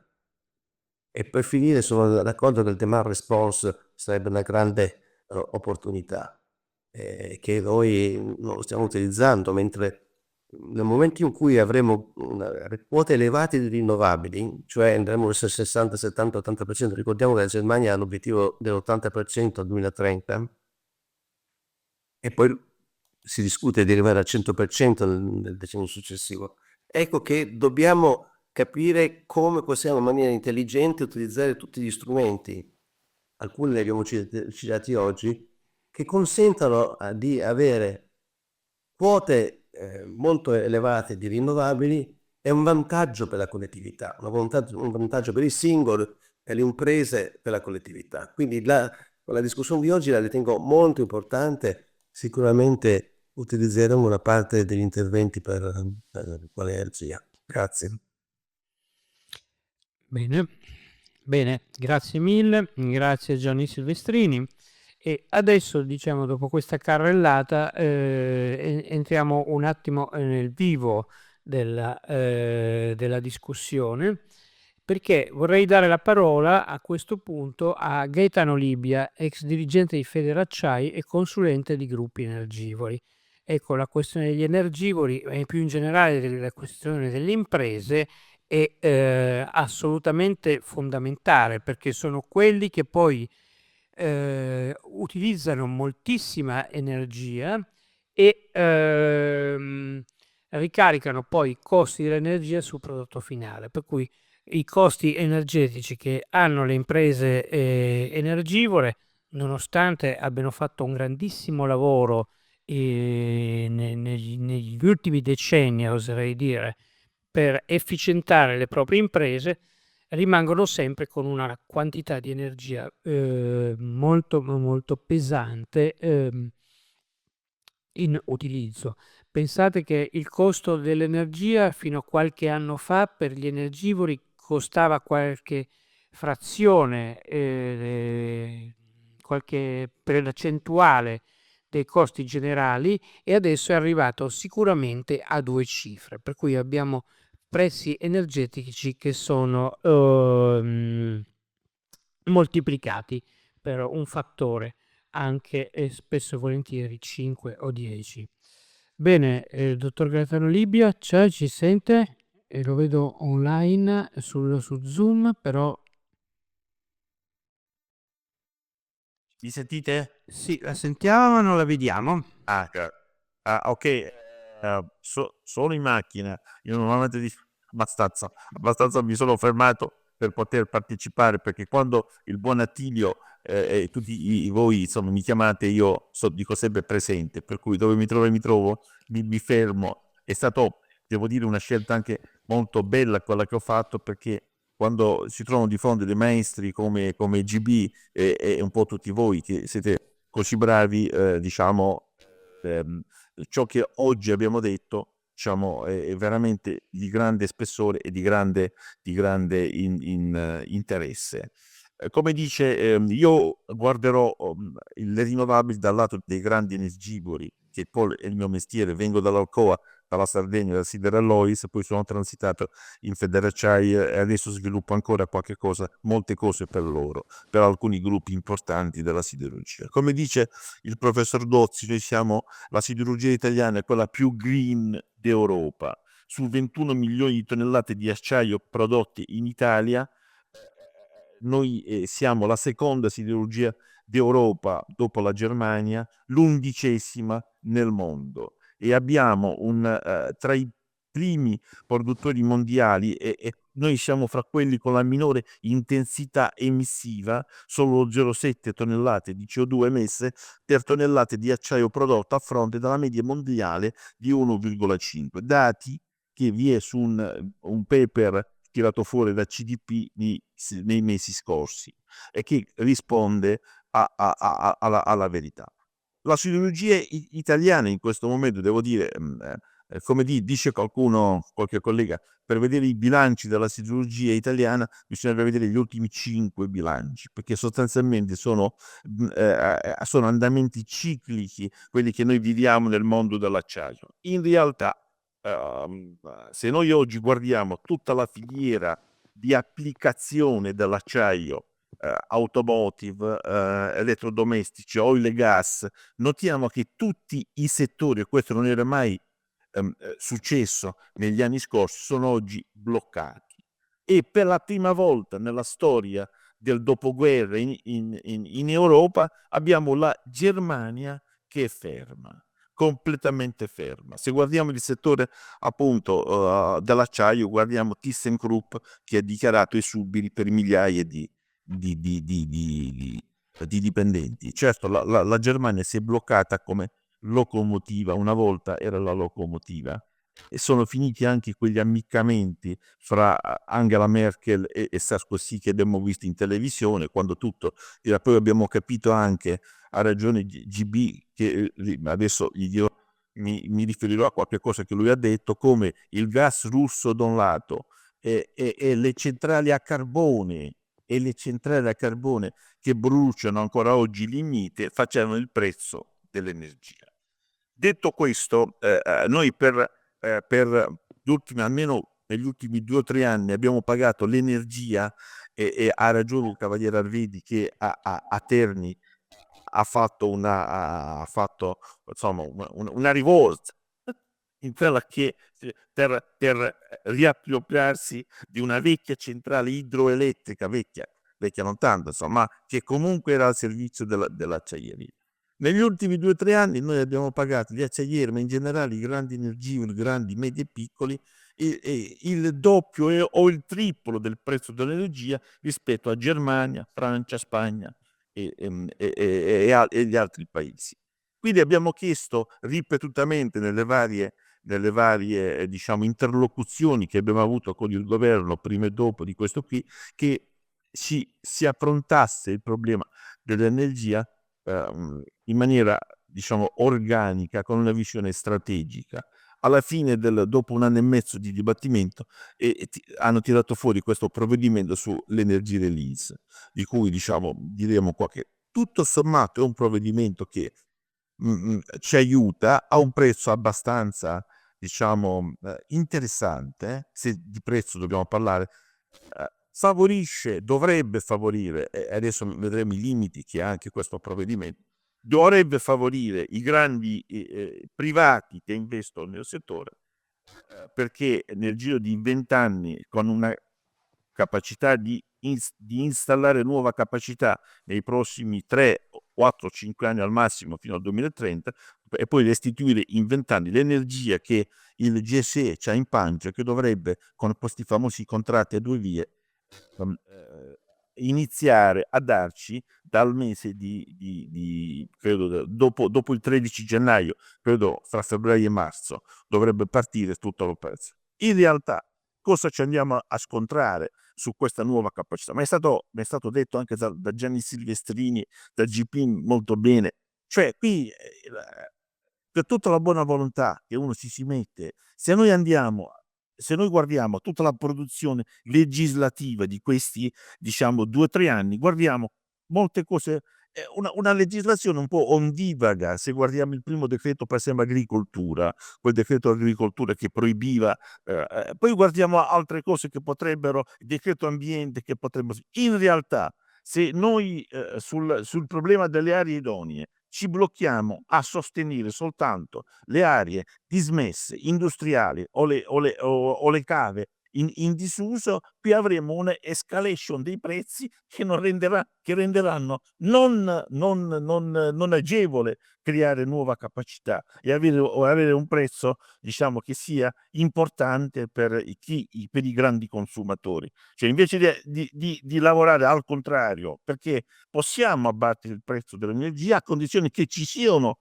grandi utility scale, come si dice, che forniscano a noi, ai grandi energivori, ai ceramisti, ai cartari, ai grandi siderurgici un prezzo equo, e invece la legislazione ci va. C'è il rischio del Far West, Attilio, su questa storia qua delle aree idonee, perché è evidente che è una provocazione ciò che avviene in Sardegna. Si sapeva che tutte quanti poi le altre regioni, aver affidato alla conferenza Stato-Regioni, aver affidato alle regioni la singola possibilità di intervenire su questo settore, sta creando un coriandolo in giro per l'Italia, che creerà delle difficoltà, per cui fra 3-4 anni, quando noi avremmo dovuto, diciamo, investire, i privati ci sono per investire i famosi 5 giga che si potrebbero realizzare, e diremo: ma non ci sono aree idonee. Come riusciamo a fare? Ma un'area industriale che magari invece di costare 20.000 euro al metro quadro, costa 200.000 euro, è impossibile da rendere. Quindi questi sono le vere, che oggi l'energy release, misura che noi riteniamo debba diventare strutturale e che debba favorire la possibilità di creare realmente un mercato dei PPA. Oggi un mercato dei PPA non c'è in Italia. In maniera brillante GB e altri che sono intervenuti prima di me hanno fatto capire cosa serve la garanzia, quindi è inutile che io considerate che noi i grandi energivori che saranno ammessi al riparto dalle aste che il GSE farà, comunque lasceranno 3 euro di garanzia per un eventuale contratto che dovesse andare in default. Cioè comunque sono sempre sulle aziende che grava, non c'è una garanzia pubblica che garantisce il ritiro, e che soprattutto che garantisca, appunto, in caso, perché sono contratti che comunque bene male che vada dovrebbero durare 10 anni e forse anche di più, perché sostanzialmente sono in 20 anni che chi viene ammesso alla misura dovrebbe poi restituire in 20 anni, quindi in 20 anni è chiaro che il quadro economico tende a cambiare. Attilio, io credo che è stato anche detto una cosa estremamente interessante, probabilmente qui manca una comunicazione efficace, e l'ha detto chi sta moderando. Perché se io, che conosco molto bene la Sardegna per averci lavorato, ogni paesino lì c'è un tavolino e c'è qualcuno che raccoglie le firme contro il fotovoltaico. È una cosa incredibile. Cioè, non il Tirrenia Link, che sarebbe una follia, è già una follia insomma fare, ma anche i 10, i 500 kilowatt, i 300 kW, ogni paesino c'è la donnina, con il tavolino che raccolgono le firme contro. Quindi evidentemente o non siamo in grado noi di comunicare perché la Sardegna è l'unica regione, per esempio, dove non c'è il gas, hanno una bolletta stratosferica, hanno 2 centrali a carbone che difendono probabilmente, e non siamo in grado, probabilmente è colpa nostra, vorrei proprio capire di chi è, ma come mai avviene questo fenomeno del genere? O non siamo in grado noi di comunicare, oppure c'è un impazzimento generale, insomma. Dovremmo essere tutti quanti sulla stessa barca a sostenere tutto il fotovoltaico, certo, garantendo il territorio, garantendo situazioni artistiche, idrogeologiche, per l'amor di Dio. Sappiamo come funziona e siamo tutti quanti sulla stessa, ma perché creare questo clima di ostilità nei confronti delle rinnovabili? Questa è una cosa incredibile che io stesso, ti dico la verità, non riesco a capire. In tanti anni ci lavoro in questa cosa qua. Vi ringrazio della vostra disponibilità. Un intervento, fate degli interventi che io spero che rimangano un po' che vengano registrati e che si possa un domani, insomma, risentirli, insomma, ecco. Grazie. Assolutamente sì, grazie del suo contributo, che è stato decisamente illuminante rispetto a determinate dinamiche che si stanno svolgendo in questo momento. E adesso passerei la parola sempre a un rappresentante delle imprese.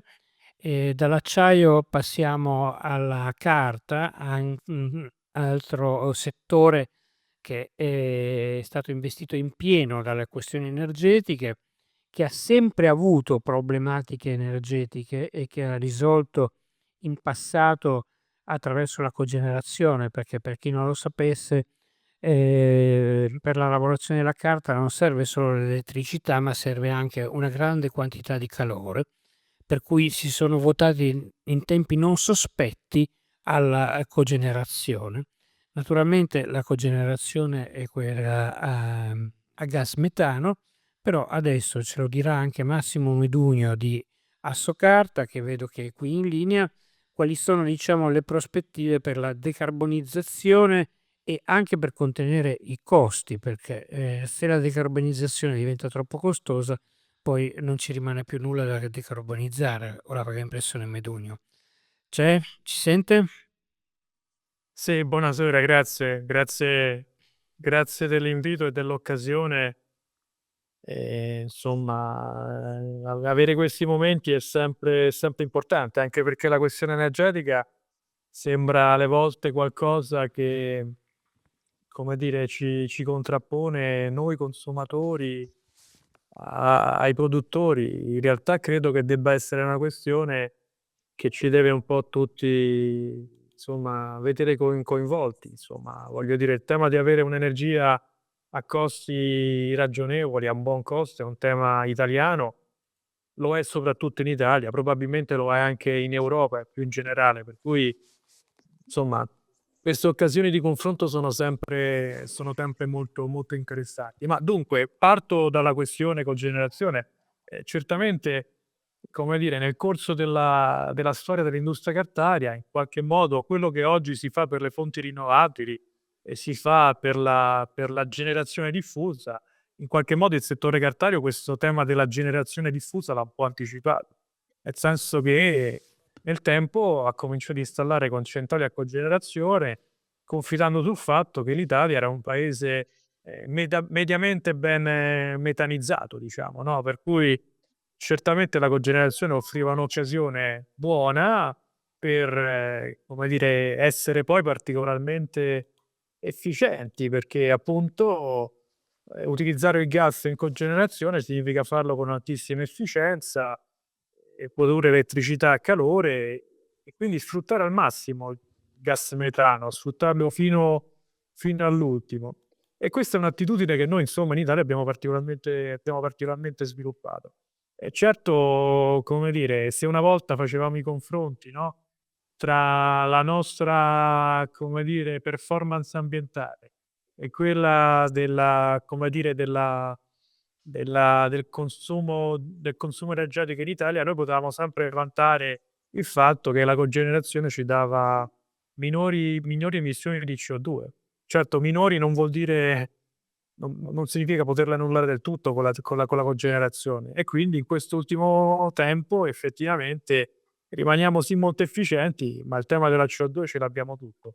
Il gas, dopo diciamo, dopo la vicenda, dopo la guerra, insomma, e dopo i picchi che aveva preso in quel periodo, dove siamo arrivati a 340-350 euro a megawattora, oggi certamente sta qua 48, 50, 39, insomma, sicuramente a livelli più alti rispetto a, diciamo, l'ante-Ucraina e quindi l'anti-Covid, per cui insomma il tema della competitività dell'industria c'è tutta, insieme a quella della decarbonizzazione. Cosa stiamo facendo? Beh, stiamo cercando di capire come possiamo decarbonizzare. Adesso ci sono due problemi. Uno, avere delle opzioni effettivamente praticabili in termini di decarbonizzazione.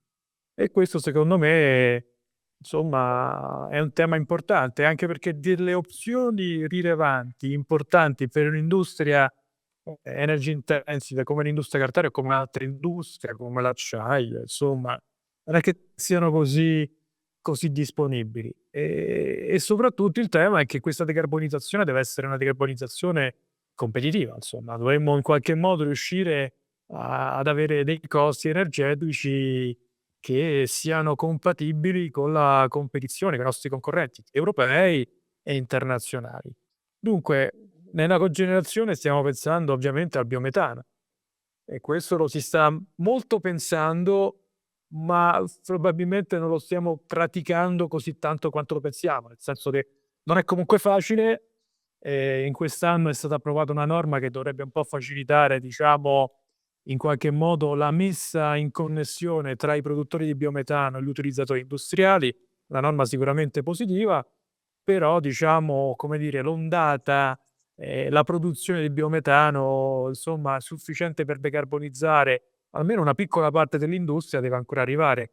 Io preciso che noi sostanzialmente in tempi, insomma, di questi tempi stiamo consumando circa 2 miliardi e mezzo, 2 miliardi e 8 di metri cubi di gas. Insomma, quindi siamo forse il più grande, il più forte consumatore industriale in Italia, per cui siamo in una situazione, diciamo, e per cui questa transizione la faremo verso il biometano, la faremo, immagino, verso l'elettrificazione, in parte, dove è possibile, quando possibile. Da un certo punto di vista pensiamo anche che però, siccome il sistema dovrà comunque mantenere una sua capacità, diciamo, fossile, una sua capacità a metano, probabilmente una di queste capacità potrebbe essere facilmente, diciamo, offerta, messa a disposizione anche dall'industria e per esempio dall'industria cartaria, dove noi sostanzialmente questa attitudine e capacità, diciamo, di lavorare a ciclo continuo che si ribalta ovviamente sul tipo di centrali che abbiamo, insomma. Io devo dire che nel passato in qualche modo l'investimento in cogenerazione è stato giustificato dal fatto che questo offriva spazio e competitività, ma è stato anche giustificato dal fatto che in certe aree del paese, come dire, l'energia non è che fosse così disponibile, così come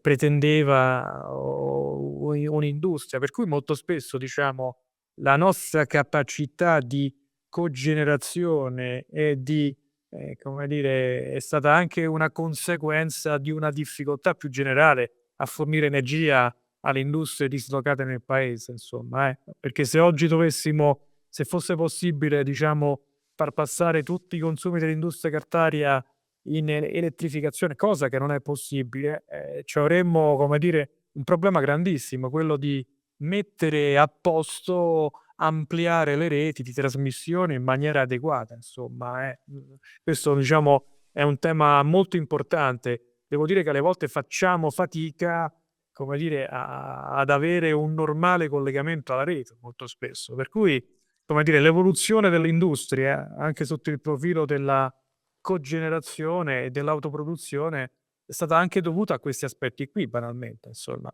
Quindi il titolo Chiara Energia, cosa fare per ridurre i prezzi? Insomma, è un tema abbastanza, cioè se dovessi dire cosa possiamo fare per ridurre i prezzi, mi verrebbe da pensare che dovremmo produrre più fonti rinnovabili, più fonti rinnovabili, più biometano, più utilizzare meglio, per esempio, questo lo diciamo spesso, ma non riusciamo ancora a farlo, anche i nostri scarti, perché diciamo l'industria produce degli scarti, potrebbe utilizzarli in parte per lenire un po' il costo energetico, non solo di quello dell'industria cartaria, ma anche quello della bolletta energetica del paese. E poi i temi sono quelli che sono stati un po' prima evidenziati. Cioè, il tema è che, diciamo, in qualche modo, in qualche maniera, c'era stato anche instillata un po' quest'idea, no? Che le fonti rinnovabili avrebbero abbassato i costi energetici. Perché, insomma, come dire, il costo energetico del sole non c'è, il costo energetico del vento non c'è, quando c'è, e però non è proprio così, evidentemente, perché attualmente i costi energetici che abbiamo sono comunque dei costi importanti e sono superiori a quelli degli altri paesi europei. Quindi evidentemente c'è qualche cosa da dover fare anche nel mercato, probabilmente in mercati che probabilmente ancora, mi viene da dire, non sono ancora così concorrenziali, perché o così aperti, perché se vediamo i prezzi in Germania no in questo momento scusate, ma se vediamo i prezzi in Spagna, dove certamente c'è una forte capacità di produzione di fonti rinnovabili, o in Francia vediamo che ci sono dei prezzi diversi, insomma. La tanto decantata Germania, l'altro giorno ha fatto dei record per un'ora, ma insomma da dei costi veramente assurdi. Quindi temo che la ricetta per abbassare i costi energetici sia una ricetta piuttosto complicata. Quindi credo che però bisogna partire anche da una consapevolezza, cioè che se in Europa, voglio fare un discorso europeo, e in Italia, includendo anche l'Italia, non riusciamo a risolvere questo tema del costo energetico, temo che insomma anche i grossi produttori di energia, anche chi sta investendo nell'energia in questo momento, poi alla fine non avrà più clienti, insomma, perché poi voglio dire, l'energia ci serve per rendere più forti, diciamo, la nostra capacità produttiva. Insomma, l'acciaio, ma voglio fare l'esempio della carta, insomma, la carta grazie al gas, e questa è una situazione che è comune un po' in tutta Europa, riusciamo a fare economia circolare, cioè gli impianti che oggi riciclano sostanzialmente in Italia, ma in molti paesi d'Europa, soprattutto in questa area, diciamo, più diciamo centro-sud, sono basati sul gas, insomma. Per cui la grande economia circolare dell'Italia, la grande economia circolare dell'Europa è basata anche sul fatto di avere gas che insomma in qualche modo ha assicurato lo sviluppo dell'industria e lo sviluppo dell'industria che ricicla, insomma, perché poi dietro al tema del green, molto così evidenziato, c'è un'industria. L'industria molto spesso deve usare fonti fossili perché da una parte deve rimanere competitiva e dall'altra non è che abbia moltissime alternative. Quindi su come abbassare i costi, insomma, secondo me ci sono da fare molte cose, insomma, ci sono da fare molte cose. Dovrei dire che l'Energy Release, che sta in questo momento completando l'iter, sarà un modo per abbassare i costi energetici. Avremo più energia elettrica da fonti rinnovabili. Abbasseremo i costi probabilmente, spero, anche se nel frattempo probabilmente saranno aumentati i costi autorizzativi o i costi, diciamo, dei terreni in cui installare purtroppo, diciamo, queste nuove capacità, anche a causa di una legislazione molto farraginosa. Dovremmo, per esempio, attuare il DL Ambiente nell'articolo 2, nella parte in cui si parla di nuovo di gas release. Sarebbe un modo per rendere disponibile del gas probabilmente a costi inferiori, perché sono diciamo delle infrastrutture che dovrebbero in qualche modo essere riaperte, riattivate. Quindi abbastanza difficile, ed è abbastanza difficile anche la decarbonizzazione in buona sostanza. Quindi, insomma non abbiamo risposte definitive, abbiamo un cammino lungo da fare in cui probabilmente avremo bisogno di tutte, come dire, le opzioni, incluso il fatto che tutti quei soldi, quelle revenue che i settori industriali pagano per l'emission trading dovrebbero tornare indietro, diciamo, all'industria per essere investiti in innovazione, decarbonizzazione. Perché se la decarbonizzazione, se l'autonomia energetica è un tema forte e importante, credo che debba essere anche, diciamo, come dire, sostenuta in maniera importante e rilevante, insomma. Bene. Bene, grazie mille, grazie a Massimo Medugno per, averci illustrato le problematiche che, riguardano le industrie della carta e anche che cosa si aspettano. Questa questione per esempio della rete, devo dire che, sia, quella del gas per far, arrivare il biometano a destinazione, sia quella delle, dell'elettricità, non dico che sia stata sottovalutata fino a poco tempo fa, ma, insomma quasi ci arriviamo. Bene, adesso, passiamo, a dar la parola invece a un altro associato del coordinamento FRI che, è, Dario Di Santo di FIRE. La FIRE è la Federazione Italiana per l'Efficienza Energetica, per cui, Di Santo, voi siete specializzati nel far risparmiare energia, attraverso l'efficientamento energetico e l'Italia ha dei numeri, da questo punto di vista e anche dell'expertise. Ecco, bene, dal punto di vista del risparmio, anche per contenere i costi, che però non sono due sinonimi, perché un conto è risparmiare energia e se però il costo è indipendente dal risparmio energetico che può fare un'utenza o un cittadino oppure un'impresa, perché io posso fare anche risparmio energetico, se però poi risparmio, mettiamo il 30%, ma la bolletta mi aumenta il 100%, ecco lì che alla fine il bilancio è meno grave di quello che potrebbe essere, ma è comunque grave. Bene, Di Santo, dal vostro punto di vista, in questo momento contingente, che cosa si può fare per contenere, diciamo, i conti in bolletta? Prego. Grazie Sergio. Beh, ovviamente si può fare quello che è stato detto finora relativamente allo sviluppo delle rinnovabili, aggiungo, collegandomi a quanto detto da Medugno, anche della cogenerazione che per noi è sempre stata una grande risorsa. FIRE non si occupa solo di efficienza, si occupa anche di rinnovabili, generazioni in generale, qui però mi concentro sull'efficienza, ma è ovvio che tutto questo deve andare insieme per ottenere il miglior risultato.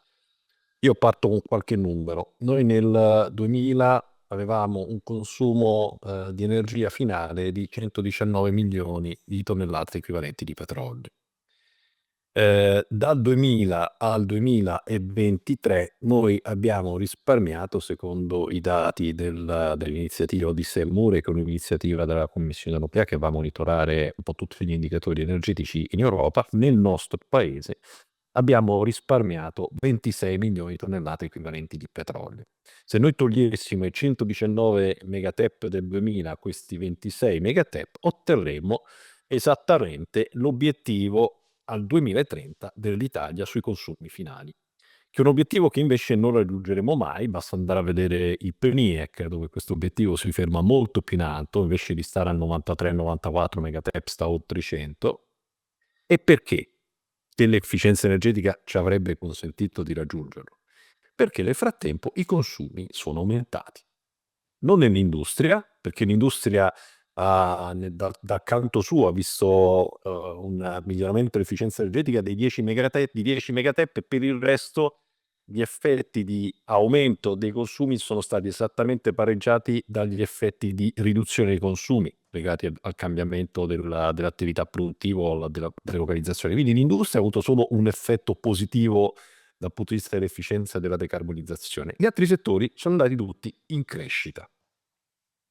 E questo pone due problemi. Intanto ci dimostra che l'efficienza energetica, e non è che lo dice solo Fide, lo dice anche l'Agenzia Internazionale dell'Energia, lo dicono tutti gli osservatori, è essenziale per decarbonizzare. Non si decarbonizza solo con le rinnovabili o solo agendo sulla produzione. E questo perché purtroppo i miei consumi andranno sempre aumentando. Cioè sono vari motivi per cui i consumi aumentano, purtroppo, a prescindere dall'efficienza energetica. E quindi io posso anche aggiungere rinnovabili, ma non mi basterà. Devo anche agire lato consumi. Se agisco lato consumi, tra l'altro, ho un altro vantaggio: riduco i flussi di energia sulle reti, e questo mi consente di investire meno sulle reti, mi consente di avere meno congestioni, mi consente di avere meno problemi sulle connessioni, anche di nuova capacità produttiva. Mi si riduce la potenza che devo avere a disposizione di termoelettrico tramite capacity payment. Perché? Perché si riduce il fabbisogno complessivo, quindi anche lì meno investimenti e meno costi continui per alimentare impianti che poi uso solo una volta ogni tanto quando mi servono veramente. E uno dice, vabbè, ma se tutti questi vantaggi magari non si riesce a fare perché il potenziale non c'è. No, il potenziale è elevato, e questo anche basta andare a vedere i dati ufficiali, basta vedere quello che dicono le diagnosi obbligatorie fatte dalle imprese in Italia, anche dagli energivori, che dimostrano che persino gli energivori, nonostante abbiano fatto tante cose, hanno dei margini per fare interventi estremamente convenienti, perché qui parliamo solo di interventi estremamente convenienti, un credit time 2 anni, 1 anno, massimo 3 anni. Ed è quindi anche normalmente molto economica. Qualcuno potrebbe dire, sì, però se prendo gli edifici non è tanto economica. E chi l'ha detto? Vi faccio una domanda: ma se voi comprate case e la ristrutturate, che quell'investimento nella ristrutturazione vi ritorna? Risposta: no, non vi ritorna, e nessuno sta a pensare che quello sia un investimento. Però guarda caso, se a quella ristrutturazione aggiungiamo l'efficienza energetica, improvvisamente pretendiamo che quello rientri in pochi anni, altrimenti costa tanto. E chi l'ha detto? Semplicemente ci consente addirittura di recuperare una parte di quel capitale che mettiamo sul piatto della bilancia, e di ottenere tutta una serie di benefici che vanno ben oltre il risparmio energetico e vanno a toccare anche questioni come la sicurezza, come il comfort, come la salubrità, che sono fondamentali per chi occupa gli edifici, ossia per tutti noi che viviamo fondamentalmente all'interno di edifici, che siano quelli dove dormiamo, mangiamo, o che siano quelli dove lavoriamo, cambia poco, li viviamo quasi tutti noi. Quindi l'efficienza ci serve, è essenziale, sarebbe anche conveniente. Non se ne fa abbastanza. E non se ne fa abbastanza non per problemi economici, l'abbiamo detto, ma forse perché è un po' più complicata. Sicuramente più complicata delle rinnovabili, sicuramente più complicata della generazione semplice. Per tutta una serie di motivi che qui non ho voglia di mettermi a discutere. Però anche questa complicazione la possiamo tranquillamente superare. Intanto perché abbiamo i professionisti che ci aiutano a farlo. Gli energy manager. Gli energy manager sono arrivati l'anno scorso, dati che FIRE riporta annualmente al Ministero e pubblica in trasparenza ogni anno, al record assoluto di 2.500 soggetti che lo nominano, di cui un terzo soggetti non obbligati, e questo testimonia che c'è una crescente attenzione a questo tema, e c'è un crescente numero di soggetti che si occupano all'interno di imprese ed enti di questo tema. Un po' meno degli enti, perché la pubblica amministrazione su questa questione rimane un po' latitante.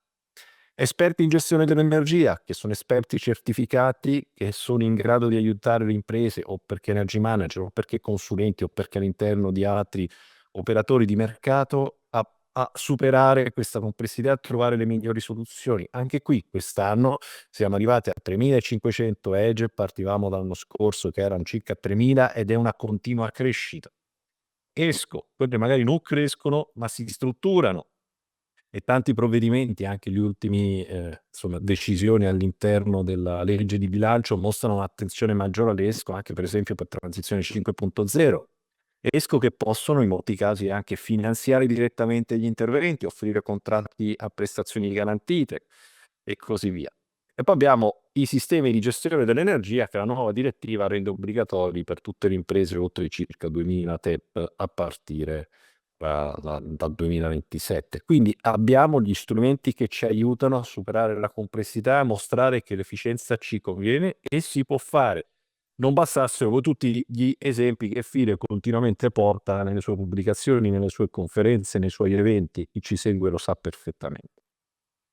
C'è uno strumento che ancora non è sufficientemente diffuso, che è la contabilità energetica, perché può sembrare assurdo, ma noi ad oggi non abbiamo una norma sulla contabilità energetica, il che vuol dire che 10 imprese fanno la contabilità energetica, ognuno la fa a modo suo, non sono dati confrontabili, non sono dati sicuri, e questo quando ormai molte imprese sono chiamate a fare il bilancio con la sostenibilità all'interno del bilancio d'impresa, può diventare anche un problema. Anche questo è un problema che si può superare con Asso Edge. Pire Asso Edge insieme hanno reso disponibile gratuitamente una guida per la contabilità delle imprese che dimostra come farlo secondo i principi di rendicontazione finanziaria, quindi assolutamente condivisi a livello mondiale. Quindi anche in questo è uno strumento. Poi se non vi piace che è gratuita, pensate che non vi va, pagateci, ve la diamo a pagamento, così magari la valorizziamo meglio, però sono strumenti disponibili. Certo, come è stato ricordato più volte, ci serve, e questo non riguarda le imprese, riguarda, diciamo così, il ruolo dello Stato, una legislazione coerente, che abbia un orizzonte di almeno medio periodo, quindi dia alle imprese, alle filiere il tempo di strutturarsi. Se no andiamo avanti a stop and go, andiamo avanti con gestioni emergenziali che non aiutano e soprattutto fanno aumentare i costi, invece di aiutare nel tempo a diminuirli.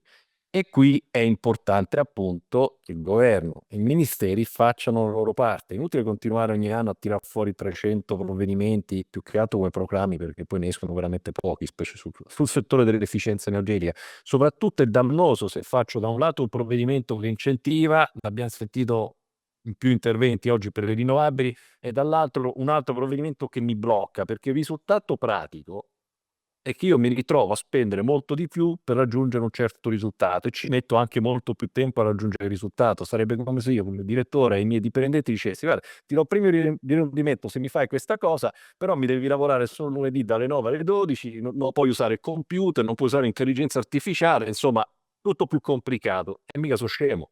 E nessuno di voi penso sia così folle da fare una cosa del genere con le persone che lavorano con lui. Quindi ci vuole coerenza. Sicuramente ci vogliono anche soldi. Non è che si possono fare queste cose solo gratuitamente, bisogna investire, però sono investimenti, ritornano in tempi anche brevi la maggior parte di questi. Quindi sono soldi che io poi mi ritrovo. Venendo a quello che mi ha chiesto Sergio all'inizio, dice, vabbè, però poi se il costo aumenta, tu comunque paghi di più. Ho capito, paghi di più, ma invece di pagare sul 100%, paghi sull'80 o sul 70%. E permettetemi, questo fa la differenza 2 volte. Lo fa sul singolo, e vi potrei citare tanti casi, ma lo fa anche a livello globale, perché se più imprese e famiglie avessero fatto efficienza energetica quando abbiamo avuto la crisi, i bonus che il governo ha dovuto mettere sul piatto della bilancia sarebbero costati il 70-80% in meno. E se vi ricordate la dimensione di quei bonus, non stiamo parlando di centinaia di migliaia di euro, parliamo di svariati miliardi di euro. Quindi vogliamo usare queste risorse in modo opportuno e investirle per la produttività, la competitività, il miglioramento delle condizioni delle famiglie, il sostegno a chi è povero e in difficoltà, o vogliamo continuare ad aggiungere debito e problemi? Questa penso sia la risposta che noi dobbiamo darci, e vi do una buona notizia. Vale per l'efficienza e vale molto anche per le rinnovabili. Al di là di tutti i problemi che uno può trovarsi ad affrontare, si può fare ora, si deve fare ora. Facciamolo. Conviene. Non aspettiamo. Ecco, questo che era quello che volevo dire, tempo a disposizione, e spero che tutti ci si muova in questa direzione.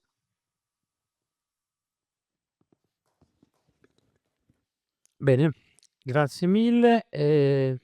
Grazie, Dario, veramente interessante, un intervento molto interessante e, adesso passiamo un attimo, aspettate un attimo che ho un problema qui col computer.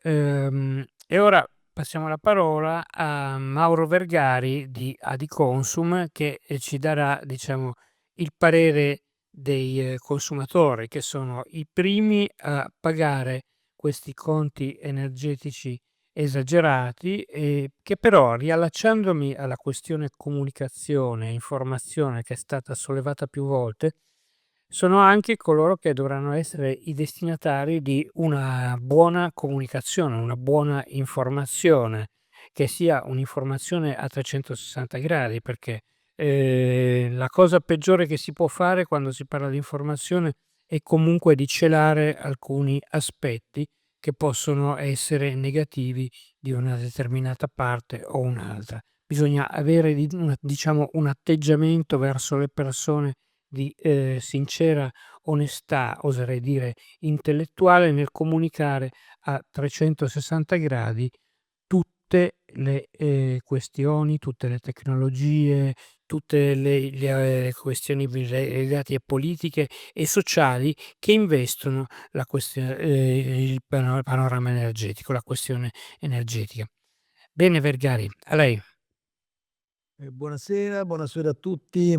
Ottima questa iniziativa del coordinamento che chiamasi conferenza stampa, quindi speriamo che molti comunicheranno in modo corretto quello che stiamo dicendo e facendo.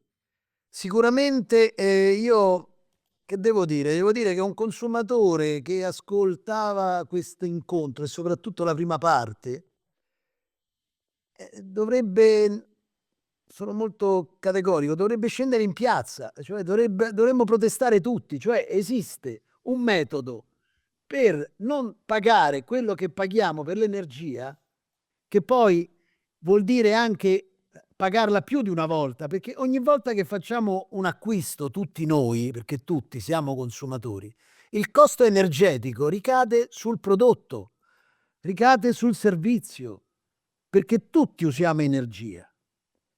E ci è stato raccontato, già lo sapevamo naturalmente, ma è stato raccontato bene nel dettaglio con tanto di slide, che abbiamo concittadini europei che hanno la possibilità di fare le nostre stesse cose spendendo molto molto meno. Perché?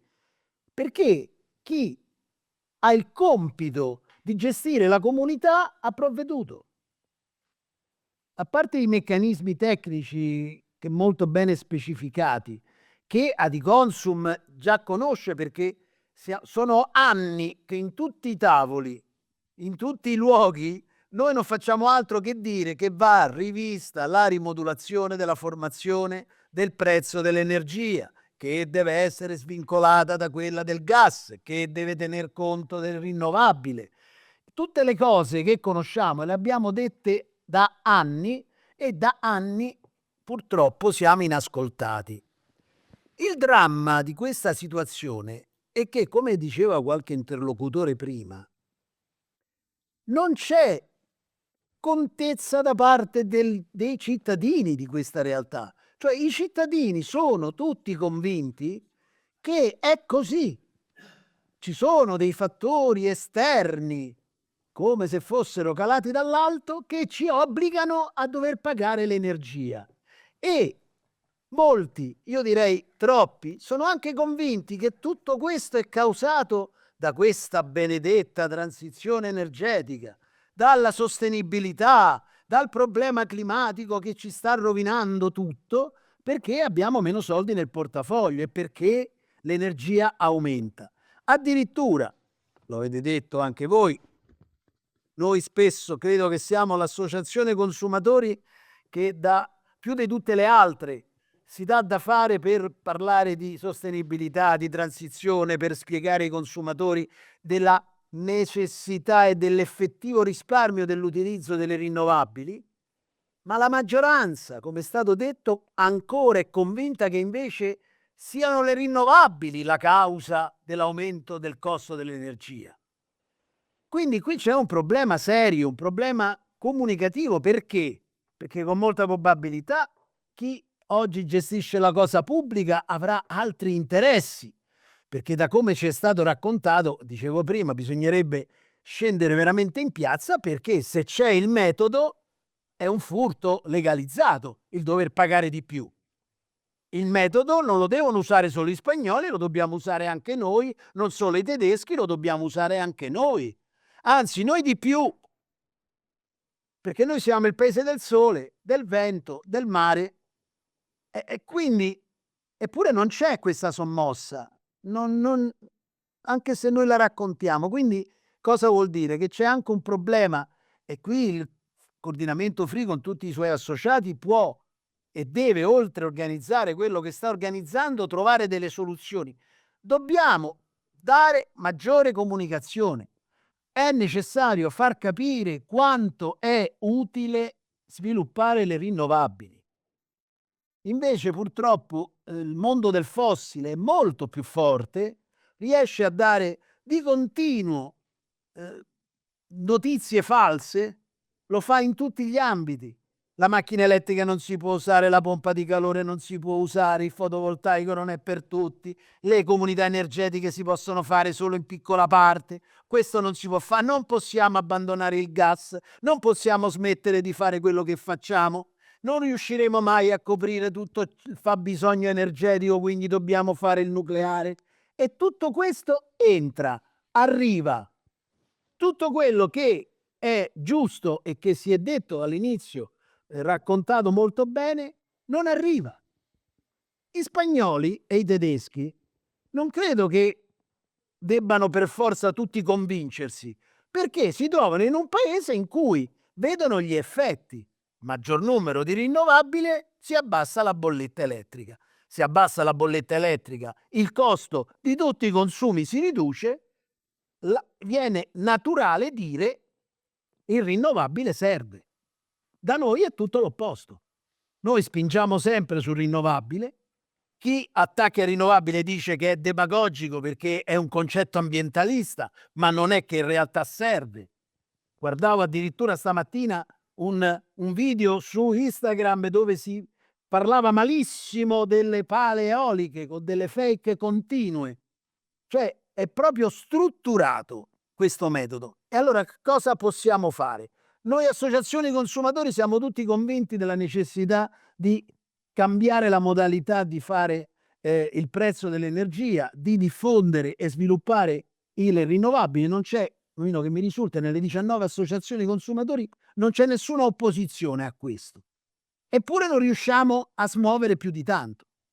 Neanche il passaparola riesce a funzionare, perché tutti coloro che già si sono messi in moto nel mondo rinnovabile, che già hanno ristrutturato una casa, la raccontano, si godono i benefici, perché poi il rinnovabile è un beneficio che non è stato detto prima, io lo voglio ribadire, è una tecnologia che va bene, che funziona meglio, che serve, che ci rende la vita migliore, ci fa risparmiare, ma non solo, perché ci fa ottenere delle efficienze prima impensabili, quindi è la qualità anche della vita dei singoli. Chiunque, chi vi parla lo ha già fatto, quindi parlo a ragion veduta, perché sono fornito di tutto ciò che credo possa essere presente nel mondo rinnovabile, eppure non si riesce neanche a convincere il parente nella propria famiglia.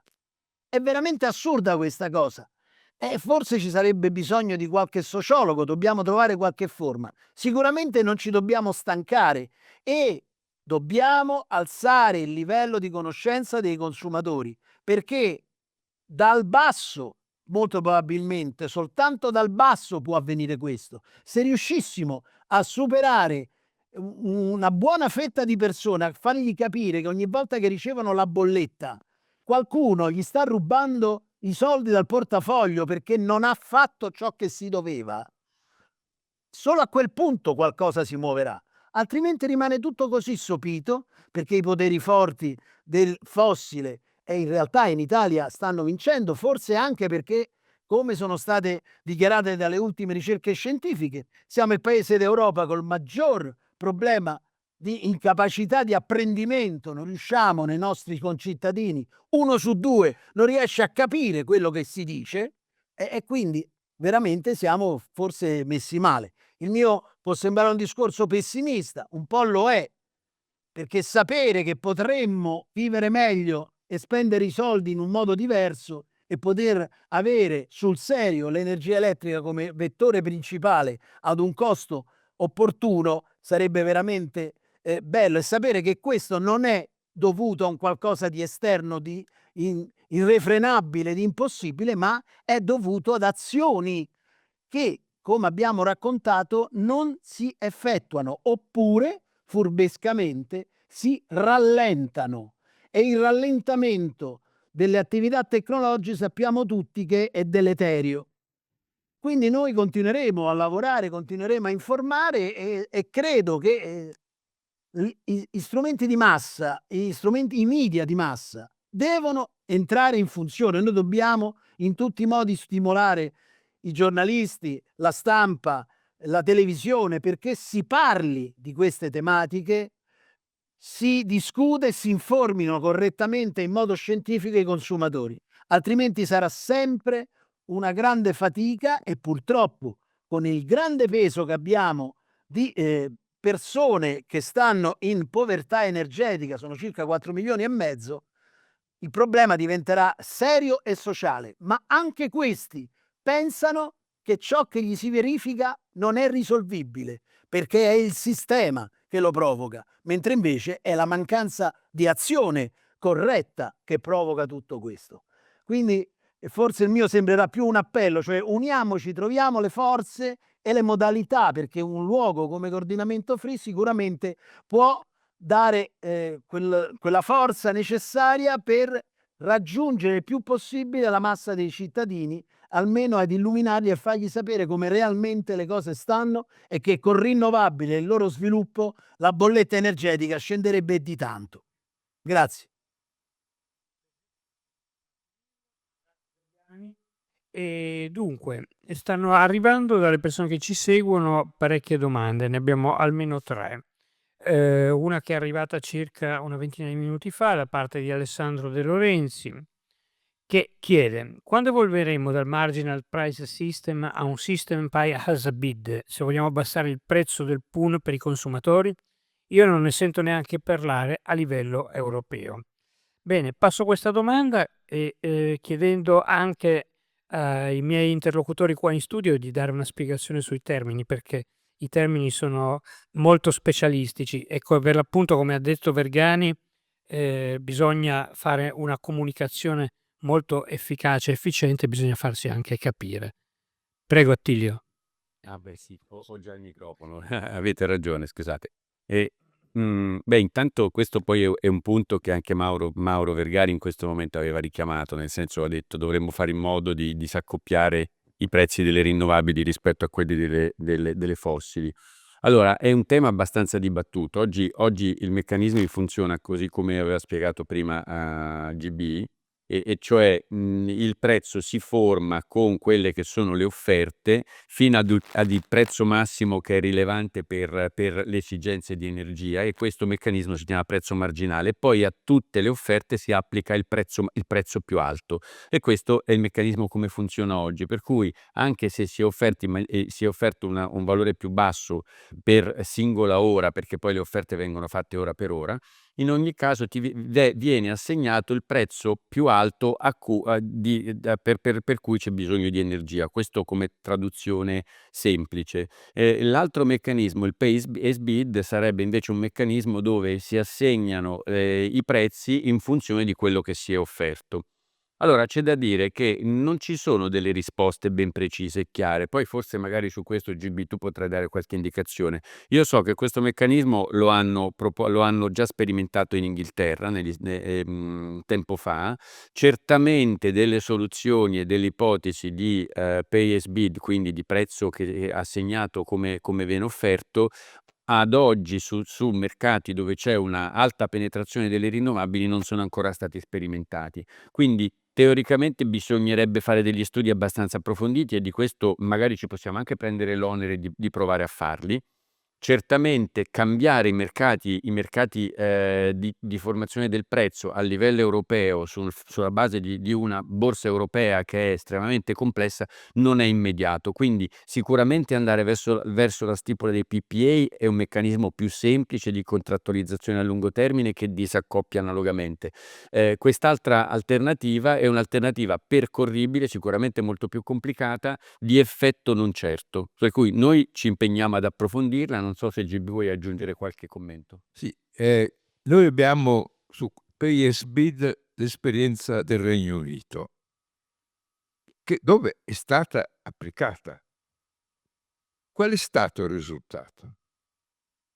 Effettivamente il prezzo sul mercato all'ingrosso è diminuito, e di parecchio. Soltanto che i grandi operatori, e c'è stato uno studio molto interessante fatto da studiosi britannici che ha messo in evidenza come ha funzionato il meccanismo, adesso non mi ricordo i nomi degli studiosi perché è fatto parecchi anni fa. In realtà gli stessi operatori grossi, che poi sono quelli che determinano il mercato, che operavano sul mercato all'ingrosso, operavano anche sul mercato finale. Quindi guadagnavano meno sul mercato all'ingrosso e poi praticavano prezzi più alti sul mercato finale. Questo è avvenuto in Gran Bretagna. È per questo che il pay as bid è stato abbandonato, perché nella realtà del mondo elettrico, del sistema elettrico, le dimensioni di scala pesano, contano, e quindi si creano dei grossi interlocutori, dei grossi soggetti che poi possono, come è accaduto nel Regno Unito, accettare prezzi più bassi all'inizio e praticare prezzi più alti alla fine. E infatti di questo meccanismo non si parla più. Secondo me, torno a ripetersi, io sarò un po' fissato, l'unico meccanismo che consente di abbassare i prezzi, ma soprattutto sottolineo di tenerli stabili, è il PPA. Grazie mille. Scusami Sergio per l'interruzione, una domanda tecnica. Ci sono l'onorevole Luca Squeri, credo tra gli spettatori, però non so se sia collegato con un link da spettatore, e poi eventualmente Gianni Girotto voleva più tardi intervenire quando mi potete dare l'ok. Sì, va bene, grazie mille. L'onorevole Luca Squeri è abilitato, è entrato. Sappiamo che ha degli impegni, diciamo, istituzionali, perché siamo in tempi di finanziaria, per cui io passerei la parola qui ad Attilio, che lo accoglie, gli fa un breve riassunto di ciò che è stato detto, e poi immediatamente la parola all'onorevole Squeri. Sì, allora buonasera, vedo che si sono collegati appunto anche sia l'onorevole Squeri, grazie mille per aver accettato il nostro invito, e anche Annalisa Corrado, quindi grazie anche ad Annalisa. Un breve riassunto di quello che si è detto oggi velocemente è che di fatto noi siamo andati a verificare la situazione a livello europeo e abbiamo visto essenzialmente che i paesi europei oggi, che hanno un'elevata penetrazione di rinnovabili, e in particolare Spagna e Germania, hanno tendenzialmente dei prezzi che sono più bassi dell'Italia. In media la Spagna circa il 40% medio più basso dell'Italia, e ovviamente mi riferisco ai prezzi dell'energia elettrica, dove è influente la penetrazione delle rinnovabili, e la Germania circa un 30% medio di prezzo dell'energia più basso di quello italiano.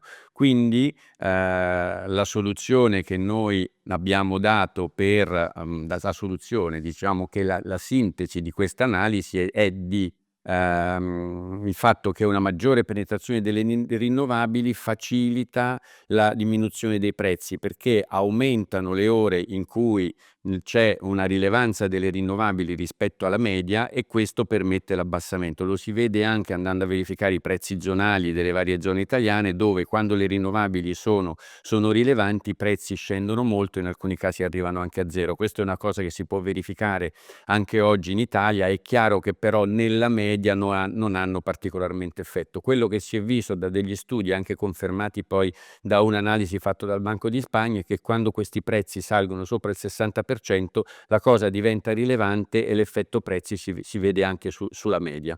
Questo in sintesi. Poi ovviamente ci sono stati tanti interventi, tante osservazioni e commenti, però questo molto in sintesi quello che abbiamo detto, e di conseguenza abbiamo concluso che bisogna cercare di accelerare sullo sviluppo delle rinnovabili, semplificare gli iter autorizzativi, decongestionare le reti, perché oggi sta diventando un problema, e facilitare la stipula dei PPA.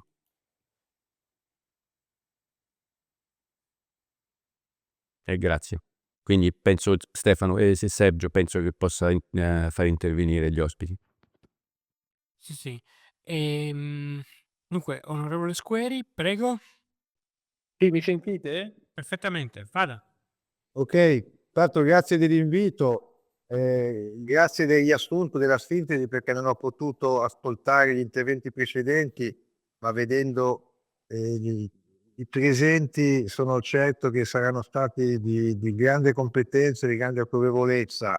Io condivido quello che è stato detto nel finale, cioè che è necessario implementare il più possibile la penetrazione delle rinnovabili per affrontare il tema.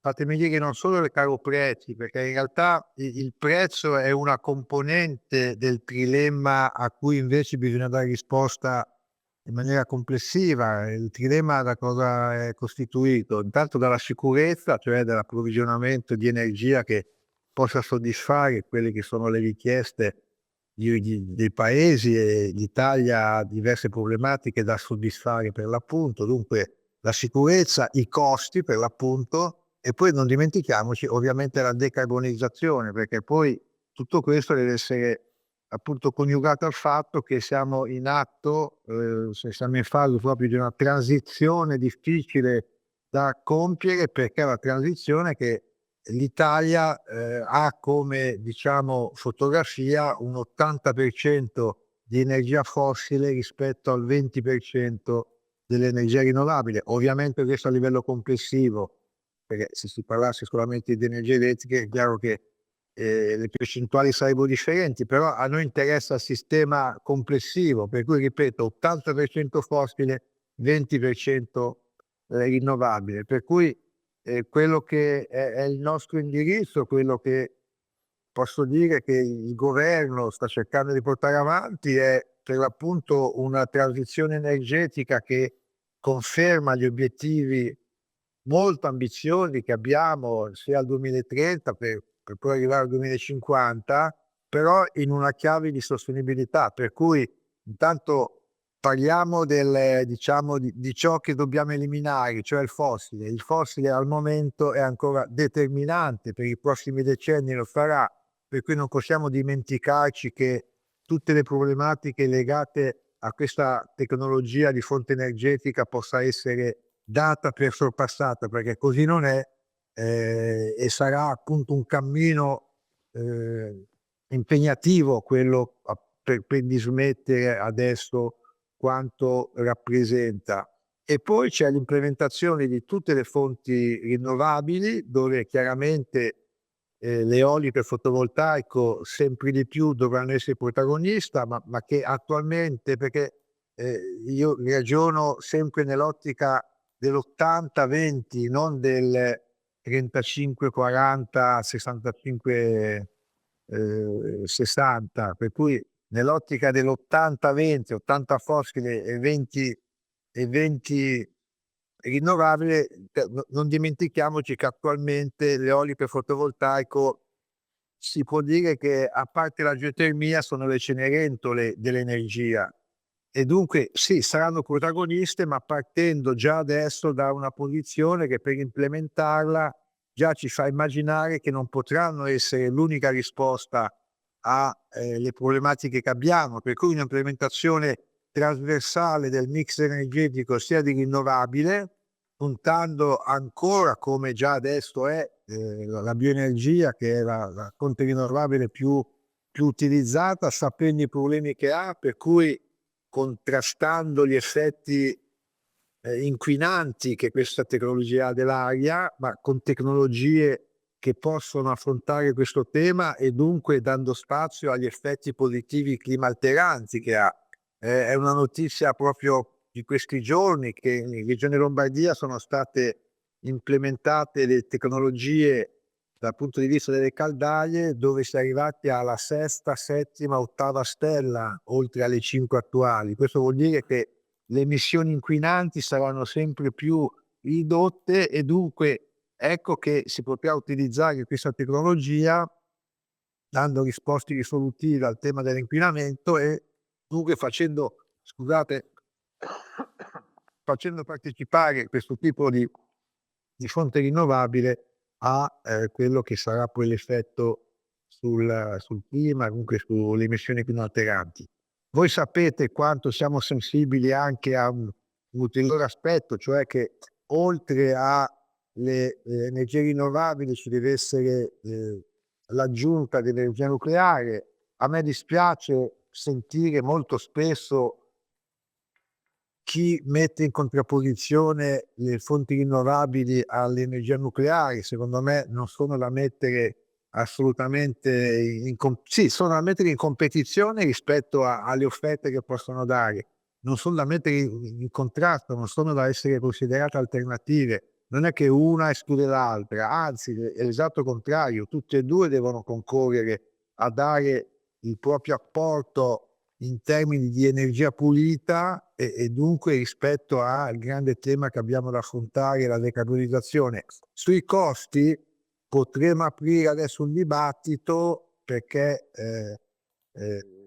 a seconda di come vediamo il concetto costi, c'è chi dice che le rinnovabili sono il meglio, c'è chi dice che il nucleare sono il meglio. Io dico che entrambi comunque devono partecipare al mix energetico, perché le problematiche ci sono. Sentivo dire che la Germania, vista come esempio, parliamo del contrasto alle emissioni climalteranti, quando la Germania è stata costretta a riaprire centrali a carbone, piuttosto che a vedere pochi giorni fa un momento di una giornata con nebbia e assenza di vento arrivare la quotazione dell'energia elettrica a 950 euro al megawattora, per cui il tema è complesso, non c'è una sola risposta che si possa dare il tema appunto dei costi.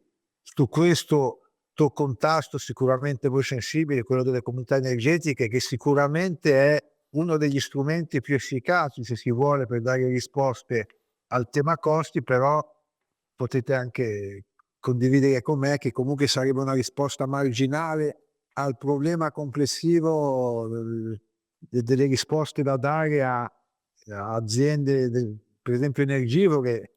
Mi riferisco in Germania, quando vi ho detto quella quotazione che è stata raggiunta, ci sono acciaieri che hanno chiuso l'attività perché avrebbero perso molto di più a rimanere aperte rispetto a appunto dover pagare quella quotazione di energia elettrica. Per cui il tema è complesso, quello che ci accomuna, e questo voglio sottolinearlo, è la volontà di confermare gli obiettivi che ci siamo dati, per cui al 2050 decarbonizzazione del sistema energetico, dove, ripeto, il costo è una componente, poi ci sono componente sicurezza, componente appunto decarbonizzazione, che si riassume poi in quei criteri che abbiamo anch'essi condivisi, la sostenibilità che non deve essere solamente ambientale ma anche economica e sociale, che vanno portate avanti con la neutralità tecnologica. Per cui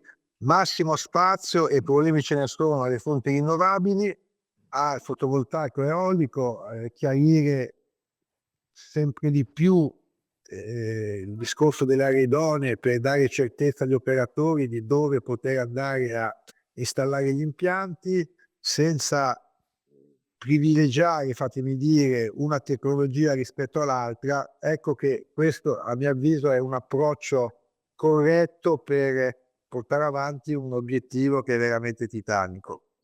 Io vi ringrazio della partecipazione, ascolterò adesso chi andrà a chiudere il convegno, e però fatemi utilizzare anche quest'ultimo momento per augurarvi un buon Natale e un buon inizio anno, e il 2025 che sia un anno che ci consenta di compiere quei passi dove voi sapete che a me piace considerare la transizione una marcia olimpionica, per cui un piede deve sempre essere ben piantato per terra, e il 2025 sia un anno dove la marcia olimpica vada avanti in maniera concreta, senza che ci siano problemi che possano ostacolarne il cammino. Grazie ancora.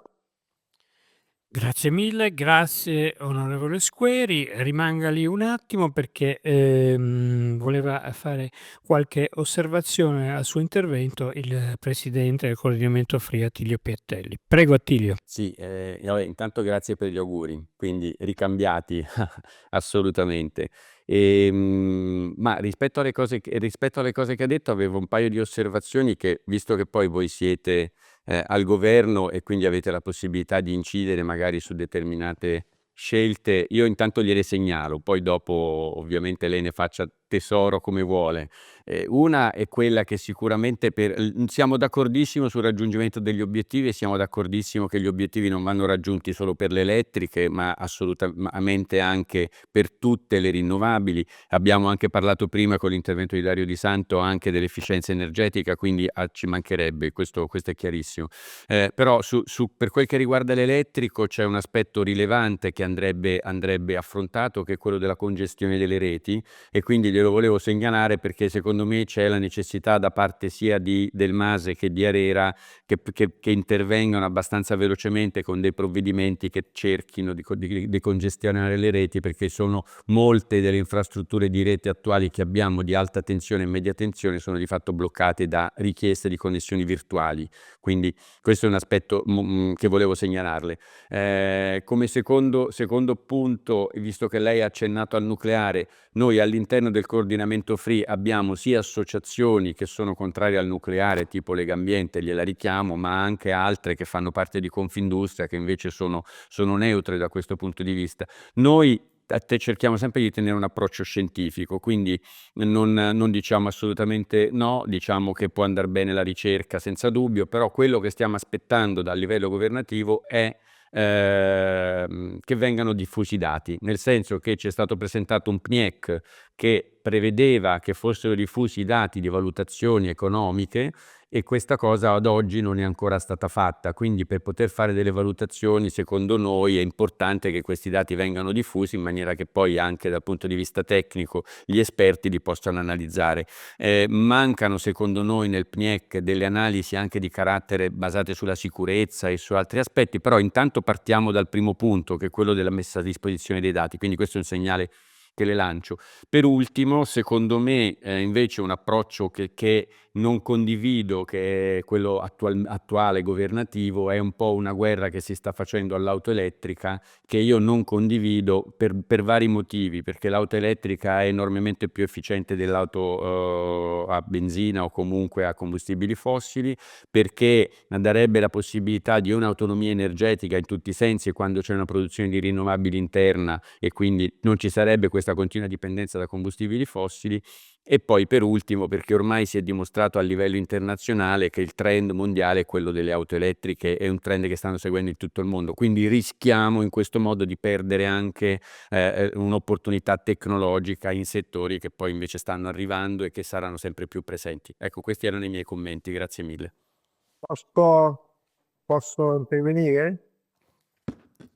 Assolutamente sì, prego. No, perché diciamo così a caldo rispondo ai 3 quesiti, poi con la dovuta necessità di approfondimento, appunto, però a caldo sui 3 punti, congestione rete, condivido il problema, ne siamo ben consci, tant'è che proprio è stata innottata durante il finale per la stesura legge finanziaria è stato approvato un emendamento che dà la possibilità, proprio per quanto riguarda la rete elettrica, a diciamo, un prolungamento delle concessioni a fronte di investimenti importanti, proprio perché vadano a dare quelle risposte poi al congestionamento della rete.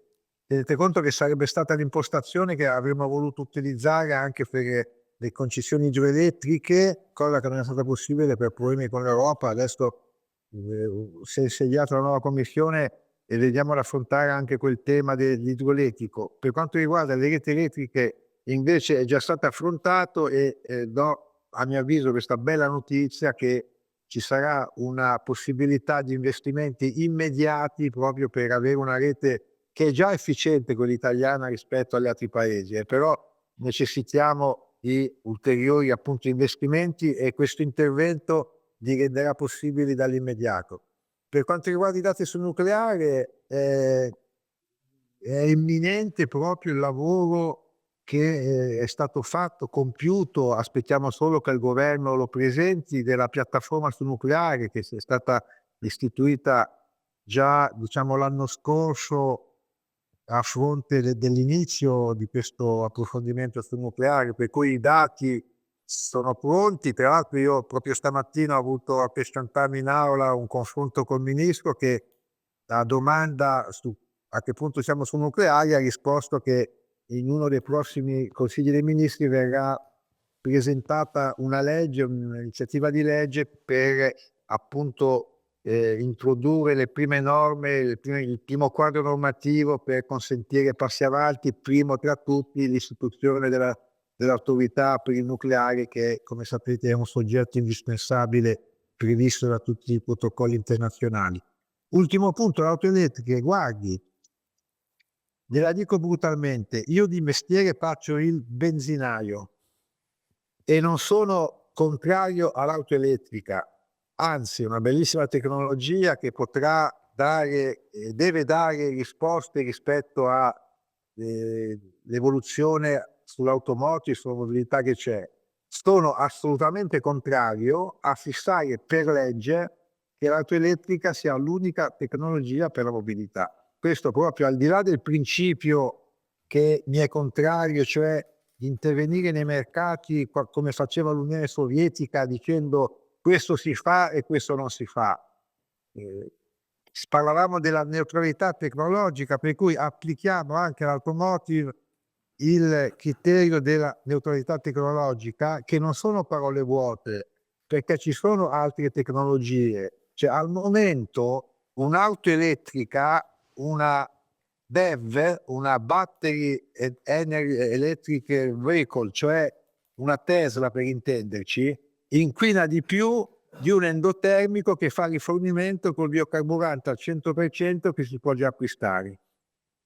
E questo è facile capirlo perché il biocarburante è rinnovabile al 100%, l'auto elettrica comunque al 60-70% in realtà va ancora col fossile, perché questa è la componente di produzione dell'energia elettrica che utilizzano poi le macchine. Per cui da un punto di vista poi pratico la mia proposta sarebbe quella addirittura prima di non eliminare quello stop al 2035 per poter utilizzare autovetture che siano a net zero rispetto alle emissioni, ma utilizzare criteri che non riguardino solamente dal serbatoio al tubo di scappamento che l'auto elettrica non ha, per cui è chiaro che la vince su tutte se si fa dal serbatoio.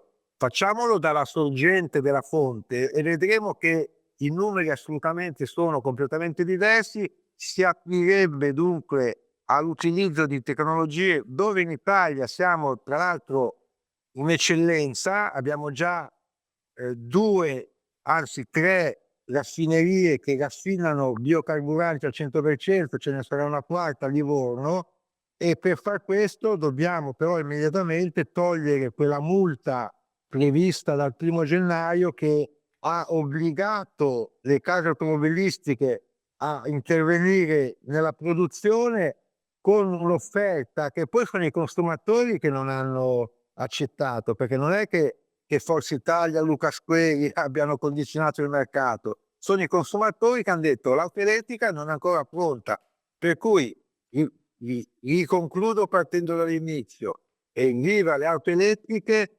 insieme ad altre tecnologie compatibili con l'obiettivo di utilizzo di biocarburanti piuttosto che tecnologie a emissioni zero dal punto di vista clima alterante, e allora vedremo che non ci sarebbero, se l'avessimo già adottato senza dover arrivare a rincorrere il problema, non vedremo adesso chiudere stabilimenti in Germania, cassa integrazione in Italia, però qui si parla già di effetti economico-sociali. Io mi fermo all'effetto ambientale. Abbiamo tecnologie che oltre all'auto elettrica possono competere per un'automotive rinnovabile a tutto tondo. Grazie. Bene, grazie mille onorevole Squeri. A questo punto facciamo un volo in attesa dei biocarburanti che dovranno servire per l'aviazione, perché le batterie non riusciamo a metterle per ora, visto peso sugli aerei. Facciamo un volo a Bruxelles. Abbiamo Annalisa Corrado, che è europarlamentare a Bruxelles, e che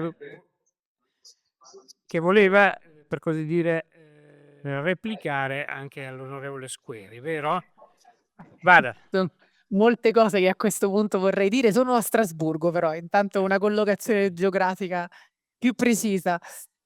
Allora, no, intanto volevo dire due cose sul tema di questo convegno, no? Che è un tema che mi sta moltissimo a cuore. Insomma, stiamo lavorando tantissimo per la questione del costo dell'energia, e innanzitutto abbiamo chiesto un'operazione verità sui costi. Ancora non abbiamo avuto le risposte sufficienti. Innanzitutto perché? Perché è vero che c'è la discussione sul prezzo marginale, è vero che noi siamo ancora troppo legati al gas, è assolutamente vero, e che abbiamo le rinnovabili che sono penetrate troppo poco nel mix elettrico e quindi non riescono a far arrivare il loro beneficio ai consumatori finali e alle imprese piccole e medie. Ricordiamocelo, alcune imprese hanno dovuto chiudere la produzione per giorni perché non erano sostenibili i costi dell'energia per mantenere la produzione attiva. Però è anche vero che noi in Italia paghiamo un prezzo dell'energia che è 3 volte quello del TTF, mentre negli altri paesi, che anche quando il prezzo lo fa il gas, si paga il doppio del TTF, più qualche spiccio. Quindi innanzitutto noi abbiamo un problema enorme di costruzione del prezzo dell'energia, e noi su questo vogliamo fare chiarezza, perché ci sono, come sapete molto meglio di me, 5 mercati dinamici che concorrono alla formazione del prezzo. Se noi non abbiamo contezza di come variano questi dati in maniera dinamica, appunto, non solo le medie, non riusciamo a capire dove agire. E poi c'è tutto il tema dei prelievi molto importanti sulle bollette e sugli oneri generali, come ad esempio quelli che poi vanno per ripagare le imprese che fanno infrastrutture che servono ovviamente al paese, ma e quindi che hanno poi come dire, degli interessi aumentati per aver immobilizzato i loro capitali per strutture pubbliche. Quindi stiamo parlando di tutto il tema del WACC e del RAB. Insomma, sono tutti temi fondamentali su cui noi non riusciamo ad avere trasparenza. Questi sono valori ovviamente in cui in tutti i paesi europei c'è un trend, tutti i paesi europei stanno investendo in questo, alcuni prelevando di più sulle casse delle persone, diciamo, e delle imprese, altri meno, però non riusciamo ad avere chiarezza e non riusciamo ad avere un confronto. Fatto sta, come dicevo, che mentre le trimestrali delle utilities, soprattutto quelle che verticalizzano dalla produzione alla vendita, sono stellari, le famiglie e le imprese stanno pagando un prezzo dell'energia insostenibile, e questo vuol dire che c'è in atto una specie di Robin Hood al contrario, che ruba ai poveri per dare ai ricchi. Questo è. Quindi noi da molto tempo abbiamo iniziato questa battaglia per chiedere chiarezza, e tra l'altro in questa battaglia abbiamo fatto una proposta molto pratica, molto concreta, che se c'è ancora l'onorevole Squeri gli prego di ascoltarla, perché a mio avviso può essere interessante anche per il governo.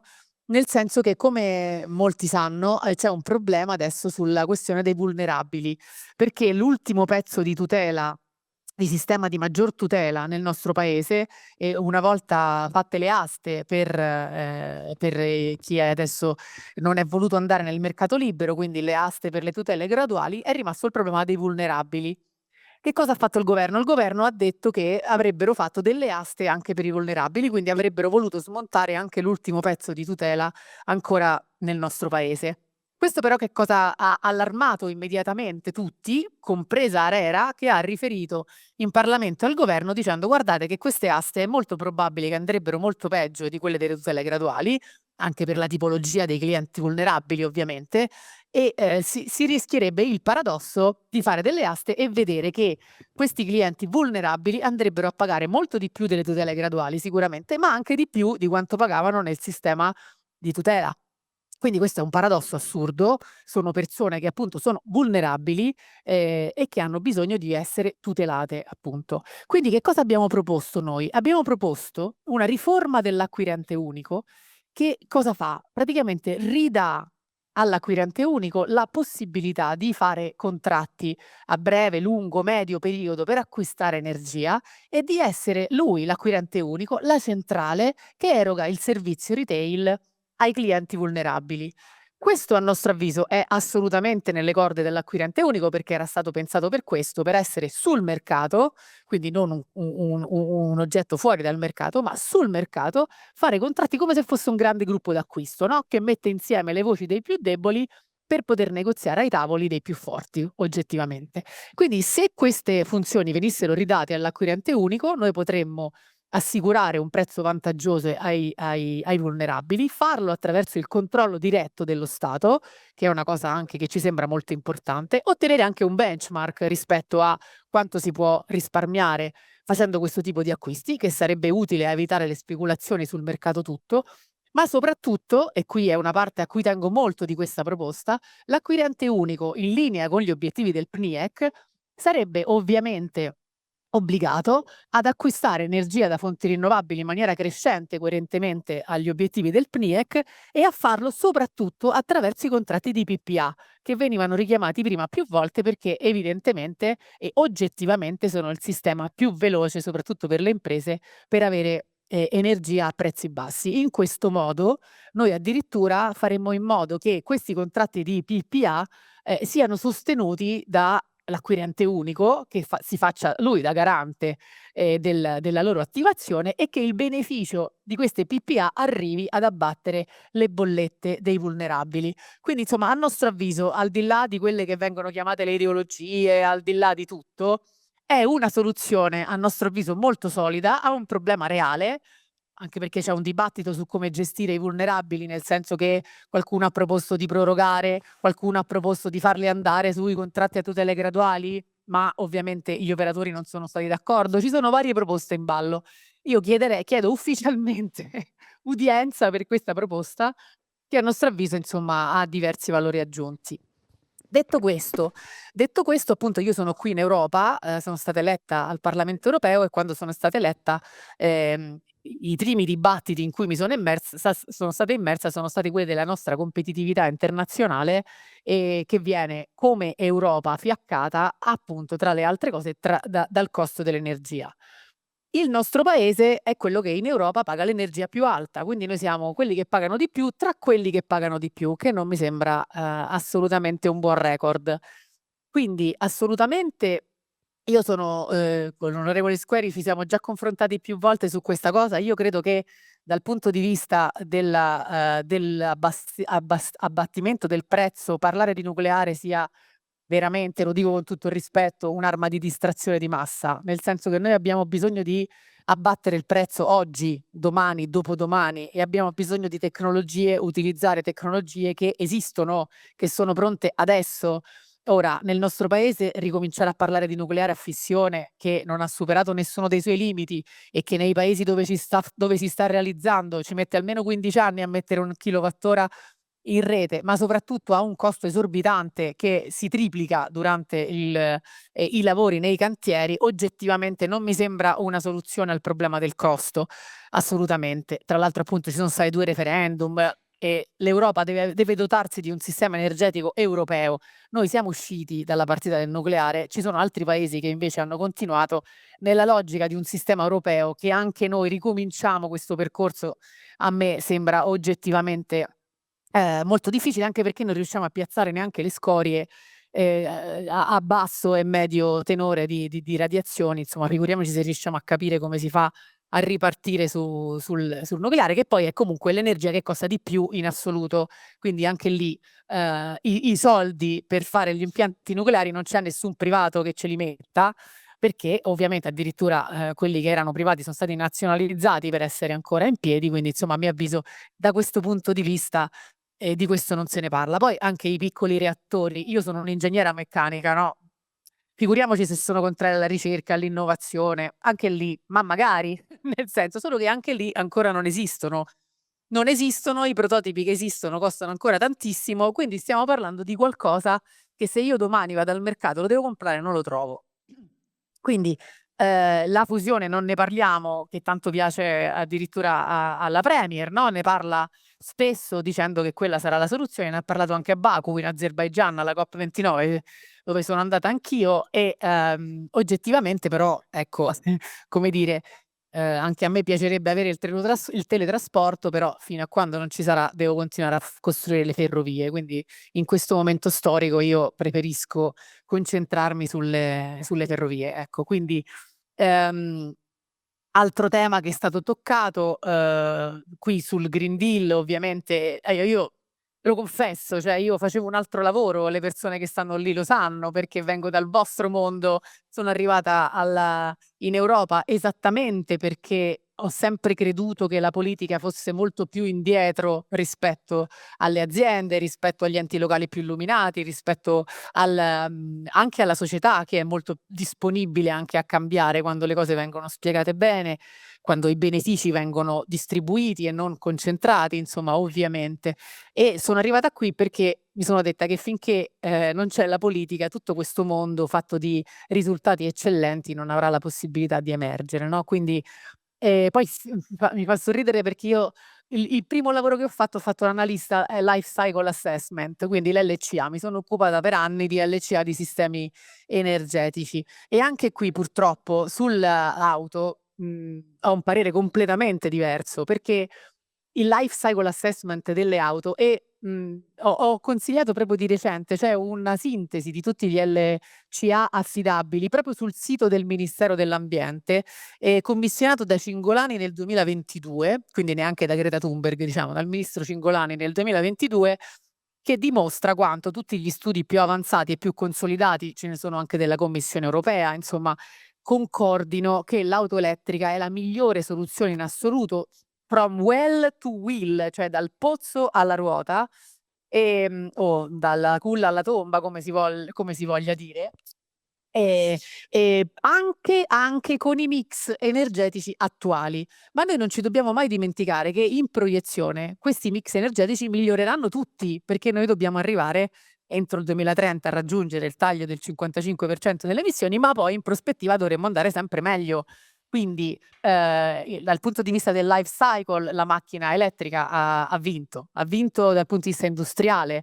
La crisi dell'automotive arriva da molto più indietro, quando il Green Deal nemmeno esisteva, e tra l'altro la Cina è un esportatore assoluto di auto elettriche, ma il 70% delle auto che esporta la Cina sono endotermiche. Quindi il tema non è l'elettrico o non l'elettrico, il tema è una partita internazionale, una competizione internazionale che, come ha detto anche l'agenda Draghi, ancora una volta, quindi non Greta Thunberg, noi vinciamo solo con la decarbonizzazione e con l'eccellenza, no? Noi dobbiamo recuperare un gap industriale degli ultimi 5 anni, no, magari 5 anni, degli ultimi lustri, diciamo così, che ci vede indietro sul fronte della digitalizzazione, si vede indietro sulla fronte dell'automazione industriale, che in Cina invece è molto più avanti, ci vede indietro sulla connettività, sulle batterie, sulle reti intelligenti, insomma tutti i settori, tra l'altro, in cui se investissimo regaleremmo anche resilienza e solidità all'indotto, che non si troverebbe legato più a un solo prodotto,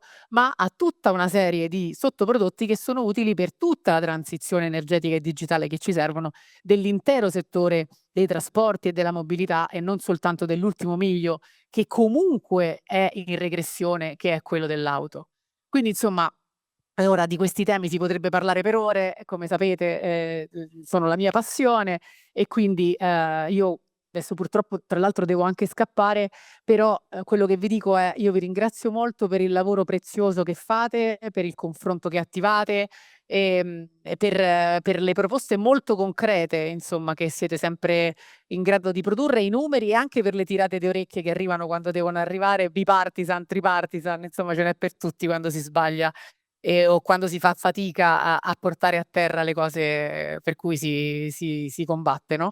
Quindi io vi ringrazio veramente ancora molto, e mentre mi sposto stacco il video, ma vi ascolto ancora qualche minuto, e vi ringrazio. Grazie, grazie mille Annalisa Corrado, grazie per l'intervento.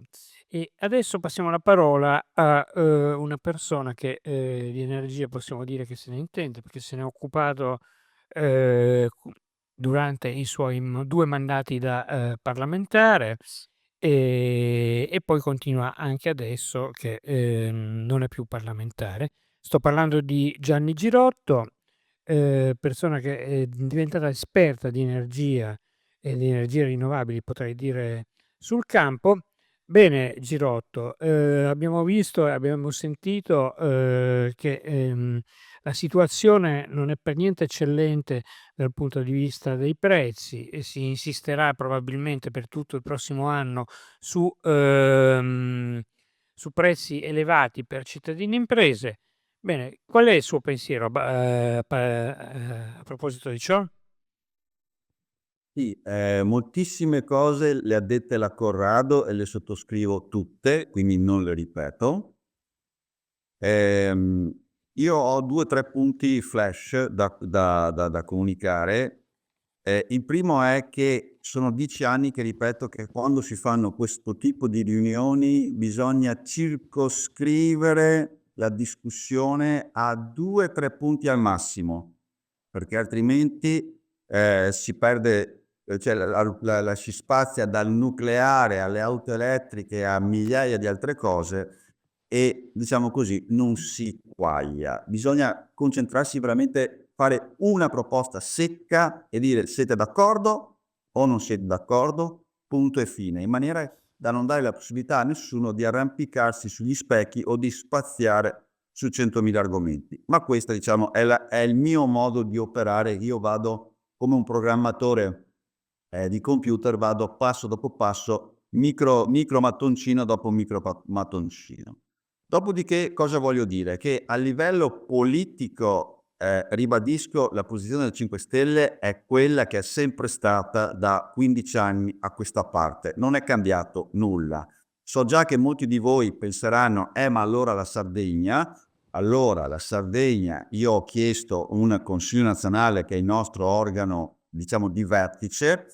Abbiamo ascoltato la Todde, avete sentito tutti o meglio, avete letto tutti quello che ha scritto sull'Huffington Post recentemente, è quello che ci disse un paio di mesi fa quando appunto facemmo questa riunione, per cui ribadisco, la posizione politica del movimento è sempre quella. La Todde assicura che raggiungerà assolutamente il burden sharing 6,2 gigawatt, dopodiché se si sbaglia è un altro paio di maniche, ma la linea politica del movimento è quella, non cambia di una virgola.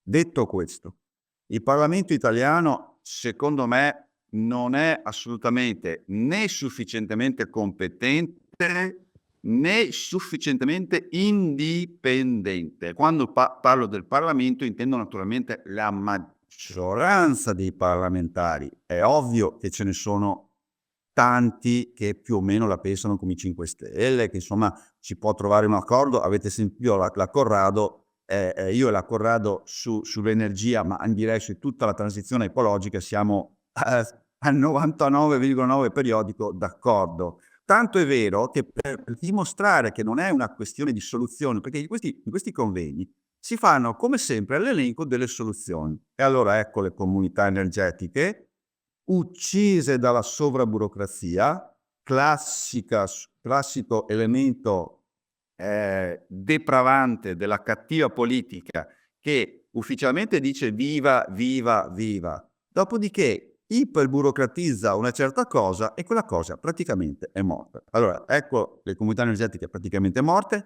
ecco i PPA di cui neanche si parla e anche quelli sarebbero un'ottima soluzione, ecco il demand response che anche quello è una soluzione intrinseca, strutturale, è una soluzione strutturale intrinseca e anche quella non se ne parla. Ecco l'evento che abbiamo fatto assieme appunto alla Corrado e al PD, quello sui bacini idrici. I bacini idrici è territorio già occupato perché sono artificiali i bacini idrici. Metterci sopra del fotovoltaico galleggiante, ovviamente dopo aver pulito il bacino idrico, che come sapete bene è per metà interrato, e quindi perdiamo 7 miliardi di metri cubi d'acqua, l'equivalente di 5 mesi del flusso del Po, l'equivalente di 5 mesi del flusso del Po, ecco che anche quella che è una cosa win, win, win, win, win, win, win, non se ne parla nemmeno.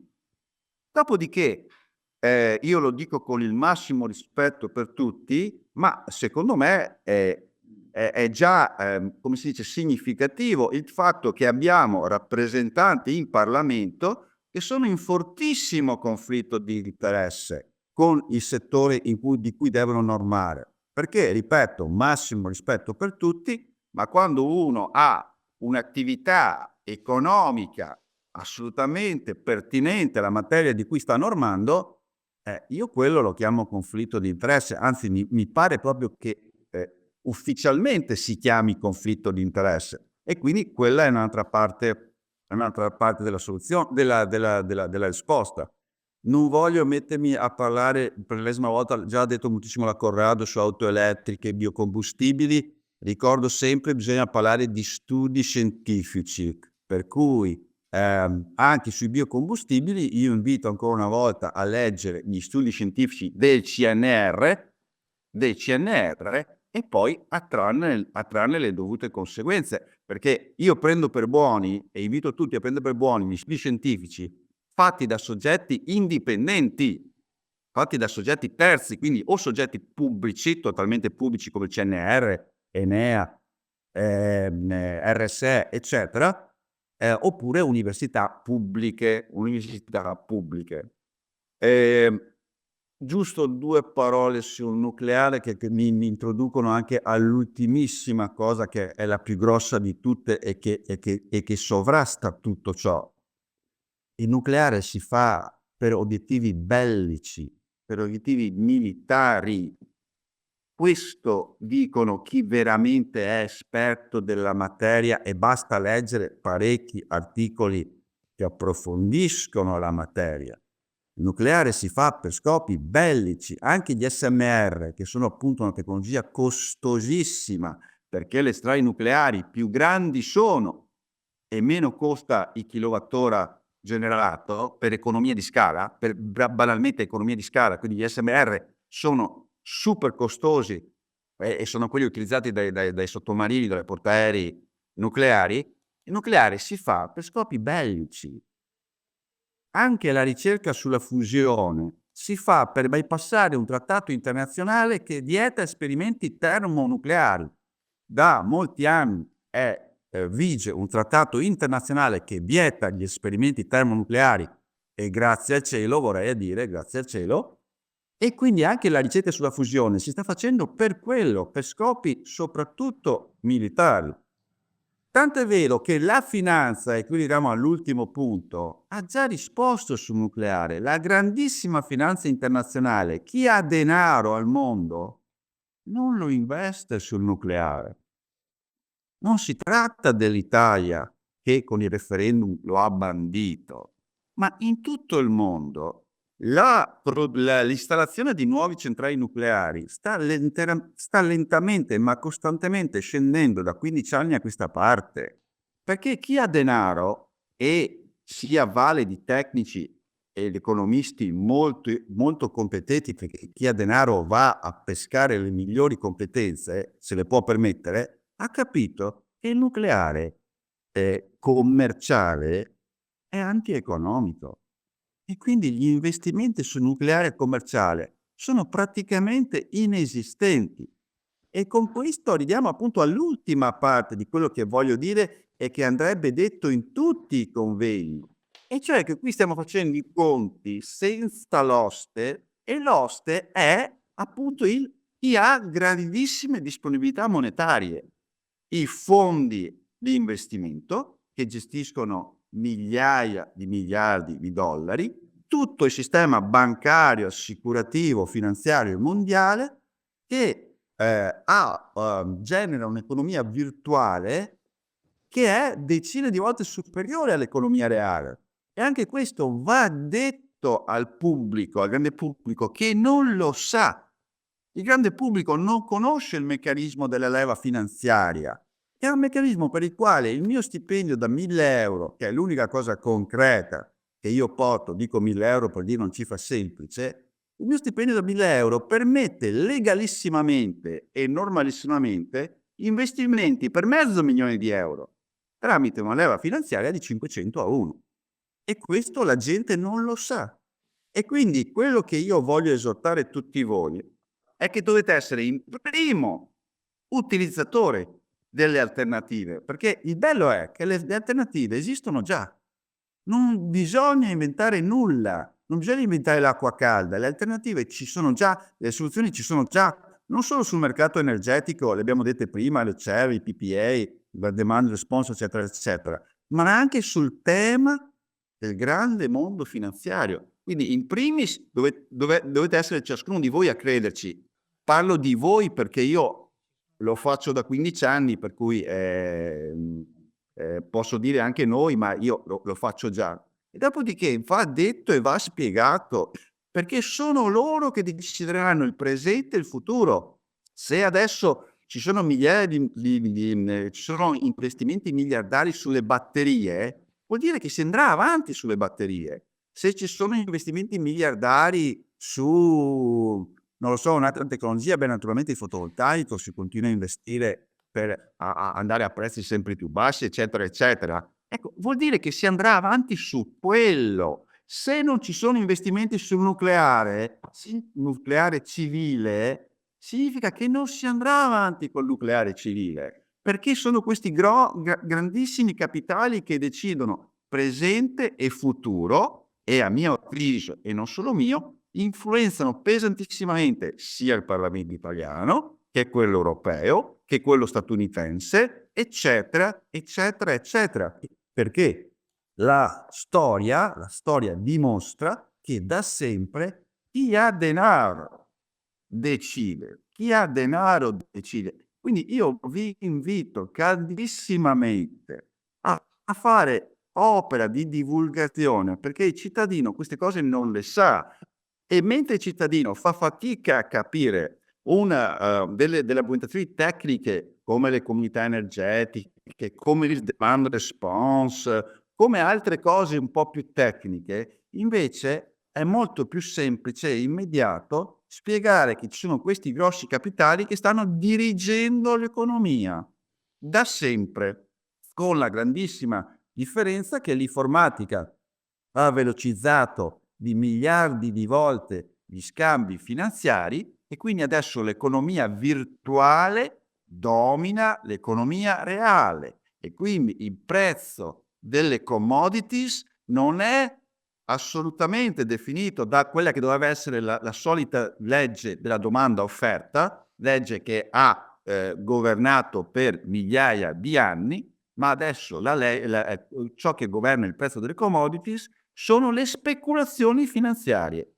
Ce la ricordiamo tutti, quella del 2022, con prezzi del gas che hanno raggiunto picchi inimmaginabili, pur con una situazione di domanda e offerta che era rimasta identica, perché non avevamo uno shortage, non avevamo una siccità, una carestia di gas, ma lì fu la speculazione. E adesso naturalmente rispunta periodicamente perché appunto basta un cambiamento sullo scenario internazionale globale e la speculazione è sempre pronta ad affondare le unghie. E quindi io vi invito caldissimamente a parlare di questo.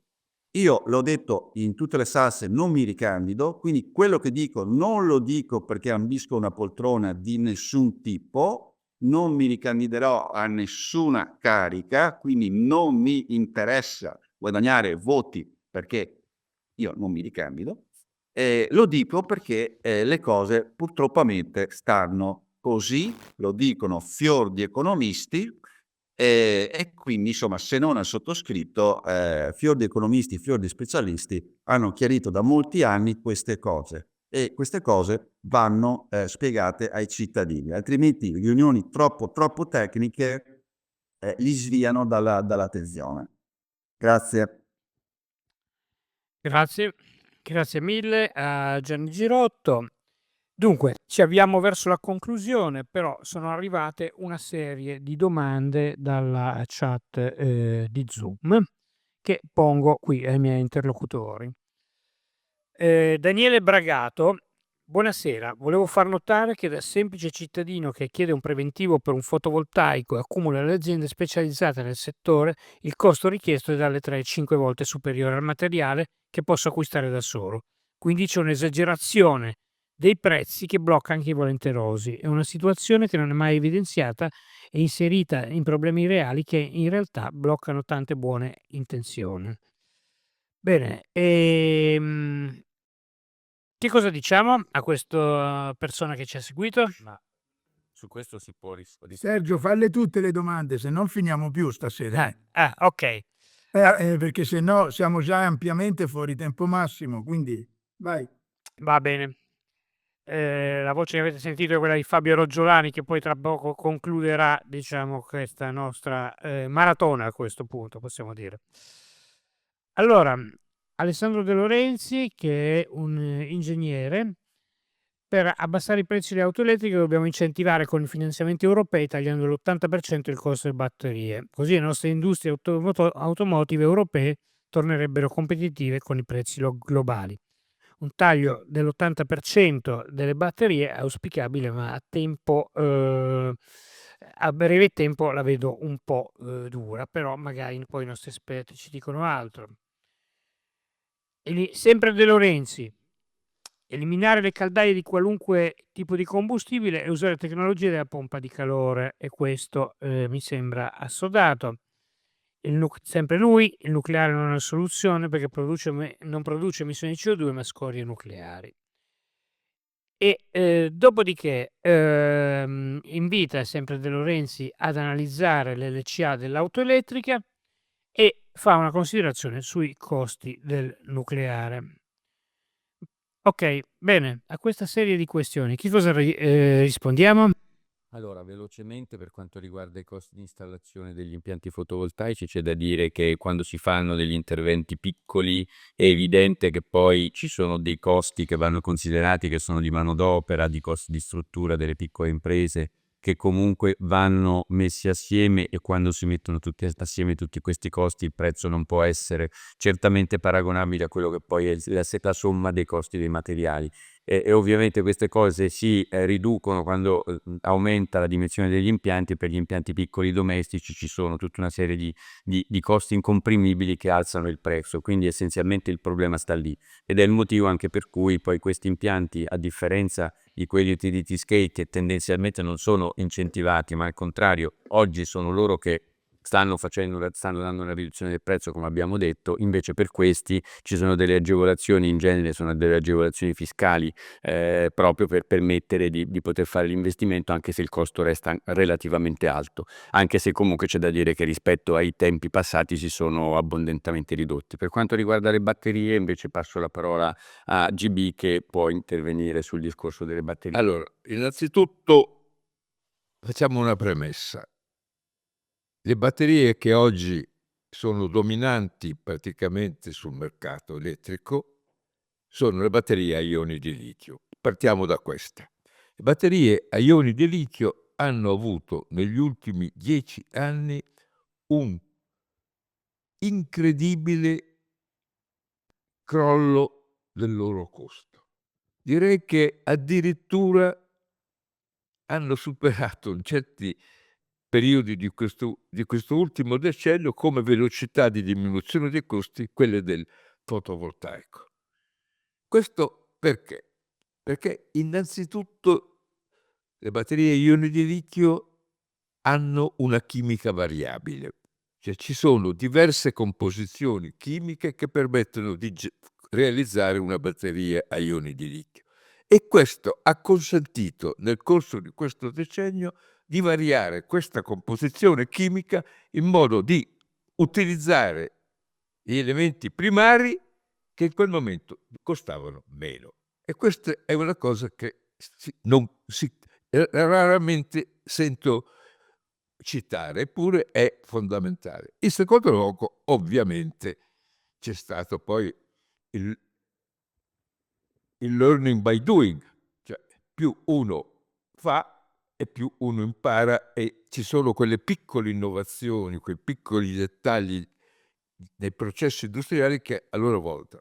Poi la crescita della domanda, che quanto più diminuiva, tanto più aumentava la domanda, e quindi oggi le batterie al litio sono totalmente, veramente a un prezzo così basso che non alterano gli equilibri dati dal basso costo del fotovoltaico, dal basso costo dell'eolico. Questo è il primo dato.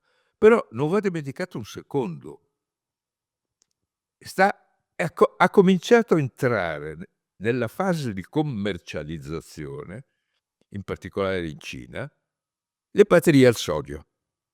Allora, il sodio è un materiale ampiamente disponibile, a basso costo. Batterie a ioni di sodio in pochi anni supereranno come, diciamo, penetrazione quelle delle batterie a ioni di litio, e questo è un elemento fondamentale.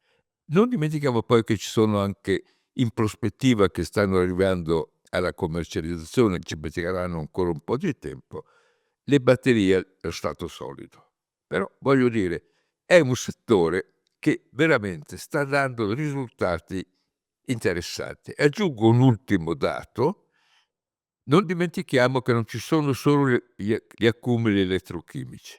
Io insisto che sono già, e i dati lo confermano, sono già competitivi anche batterie, no, scusate, accumuli termici, cioè che trasformano l'energia elettrica che passa attraverso materiali inerti in calore, con due soluzioni: quella più semplice, e che poi questo calore rigenera vapore che viene rinviato in turbina e quindi si restituisce con efficienza elevata energia elettrica. Oppure esistono anche soluzioni in cui volutamente si accentua la funzionalità della componente termica e si possono realizzare sistemi di accumulo termico che raggiungono temperature in grado di alimentare le industrie che hanno bisogno di calore ad alta temperatura. Questo è fondamentale, anche perché è la risposta immediata, perché c'è per esempio una società italiana, Magaldi, che già ha commercializzato questo tipo di batterie, che tra l'altro consentono accumuli di 5-6 ore, non di poco conto. Ecco, questa è la risposta a chi dice che bisogna mettere un microreattore davanti a una fabbrica per fornirgli il calore. Io sono convinto che se qualunque fabbrica, i lavoratori che ci stanno dentro e i cittadini che abitano dentro gli si dice: preferite quel microreattore o la soluzione, e lo dico Magaldi, ma altre alternative, io non avrei dubbio. Quindi c'è una prospettiva di sviluppo degli accumuli non solo elettrici. Ricordo poi addirittura, l'ultimo dato, che è stato installato negli Stati Uniti un accumulo di quelle batterie a flusso, no? Basato su un materiale direi che sì, quando lo dico è sul ferro. Va bene? Quindi naturalmente con un composto chimico del ferro, questa batteria è stata già installata su un impianto eolico da 100 megawatt e fa un accumulo di 1 gigawattora, cioè 10 ore di accumulo. Questo già esiste su scala industriale. Benissimo. Bene, ci avviamo alla conclusione e a questo punto passiamo la parola a Fabio Reggiolani, cofondatore di Ecofuturo, nonché ecologista di lunga data. Risparmiare in bollette attraverso le rinnovabili. Allora, Fabio, qual è la tua opinione?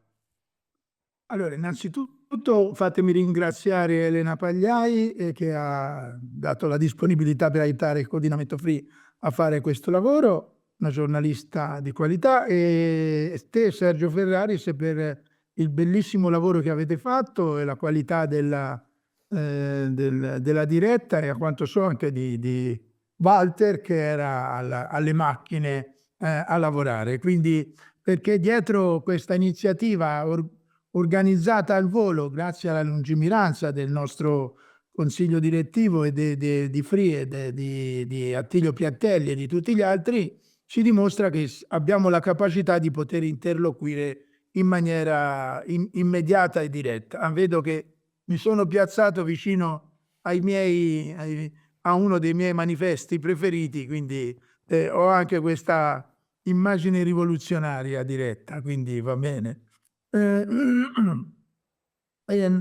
Quindi vi ringrazio e anche il livello di interlocuzione, no? Come avete sentito. Quindi abbiamo la capacità di stare sulla notizia nel momento opportuno, di esserci quando serve, e oggi mi sembra che noi abbiamo detto con chiarezza che da un lato tutto quello che è avvenuto in questi anni, insomma l'introduzione, la conferenza stampa iniziale è stata illuminante, quella l'ho potuta seguire, poi ho dovuto staccarmi per fare una lezione all'università, lo dico perché mi inorgoglisce da ragioniere fare una lezione all'Università Antonianum di Roma, è stato assolutamente piacevole. Mi ha dato orgoglio, quindi dovevo fare lo sborone e ve l'ho raccontato. Ma al di là delle mie scemenze, i grafici hanno detto con chiarezza che l'operazione che è avvenuta durante la guerra in Ucraina dice con chiarezza che a uno Stato europeo non viene risparmiato nulla nel quadro dell'alleanza internazionale nel momento di una crisi energetica. Nel momento in cui per la guerra si interrompono il gas dalla Russia, anche grazie a simpatici interventi di manomissione, attentati ad oggi ormai chiaramente di mano ucraina, no? Voglio dire, come ormai è emerso, per costringere il gas a passare tutto dalla dorsale ucraina per le loro necessità. Questo giusto per ricordare un fatto. Ovviamente non metto in dubbio che dovevamo sostenere l'Ucraina dall'aggressione russa, figuriamoci, ora dovremmo sostenerla anche per un discorso di pace, che sarebbe tempo di darsi da fare per la pace, non semplicemente per programmare ulteriori interventi di guerra, ma anche perché vorrei che fosse chiaro che il costo energetico di questa guerra è pagato non dagli Stati Uniti d'America, ma non dagli stati produttori di prodotti petroliferi o di gas a livello mondiale, pure i nostri alleati, ma pagati interamente dall'Europa che, non dimentichiamoci, consuma il 97% del suo gas lo importa e il 90% del petrolio lo importa. Noi non siamo stati protetti da un prezzo politico che poteva rimarcare quello che avevamo dalla Russia, ma siamo stati costretti ad arrivare ad acquistare fino a $300 megawatt equivalente. Una tragedia finanziaria che ci ha devastato, ma il problema è che oggi, dopo 2 anni e mezzo di questa vicenda, siamo ancora nello stesso atteggiamento. Noi stiamo pagando un super prezzo dell'energia per il prezzo da fracking del gas americano. che era prima della guerra ucraina completamente fallito, cioè le aziende che facevano fracking negli Stati Uniti d'America erano completamente andate fuori prezzo rispetto alla quotazione mondiale, erano fallite tutte quante. Oggi noi siamo simpaticamente contenti di questi rigassificatori, di questo arrivo del GNL, forse non ne potevamo fare a meno e ne abbiamo dovuto fare, ma noi domandiamo a tutti i nostri politici, ma dove eravate? Ma io capisco tutto, e apprezzo questi che ci sono stati qui, che hanno fatto degli ottimi interventi e nella loro gentilezza. Tra l'altro dico una cosa rispetto anche all'intervento dell'onorevole Squeri, su cui io ad esempio personalmente su una questione sono d'accordo. Cioè insistere sulle multe alle aziende delle auto perché non arrivano al target della produzione di auto elettriche bastanti è una scelta, a mio avviso, che dà un vantaggio competitivo che ne so, a partiti come in quelli che in Germania ce l'hanno anche contro le pompe di calore, o come i neonazisti che fanno le manifestazioni contro l'eolico, perché in Germania sono i neonazisti che fanno le manifestazioni contro l'eolico. In Italia sono anche alcuni tardo rivoluzionari o gente con tardiva mentalmente e anche autodefinitasi più o meno rivoluzionaria o alternativa. In Germania sono quelli là. E questa sulla narrazione dell'auto elettrica per forza noi regaliamo vantaggi competitivi, tanto più che l'auto elettrica la vince la sua partita, per forza. E non c'è bisogno di polpottismo in queste cose. La vincerà. Non sono d'accordo, ad esempio, nel dire che dobbiamo eliminare, come diceva quell'intervento, tutte le caldaie a combustione. Non è vero. Cioè, in montagna le caldaie a combustione, se hanno la legna vicina, ci devono rimanere. Perché le dobbiamo eliminare? Ci sono le stufe a 5 stelle, possono proseguire a funzionare. La combustione non ci abbiamo litigato noi. Semplicemente è chiaro che dentro le città oggi dobbiamo passare, quello sì, tutti alle pompe di calore. Come? Geotermiche, certo, perché dobbiamo riuscire a scambiare col sottosuolo, perché questo dà maggiore efficienza. A livello globale la partita rinnovabile si sta vincendo. Quest'anno c'era un report portato dalla Camera con il presidente di IRENA a livello internazionale sabato mattina al tavolo della Fondazione Fratelli Tutti. Insomma, nel 2023 si sono prodotti 4.000 terawatt, si sono installati 4.000 terawatt di rinnovabili, ovvero un incremento del 200% rispetto a livello mondiale rispetto al 2022. Incrementi del 300% in Cina, del 70% medio in Europa, molto minori in Africa o negli Stati Uniti, ma è un dato ormai incontrovertibile. L'87% dei nuovi investimenti sull'energia sono tutti legati alle rinnovabili.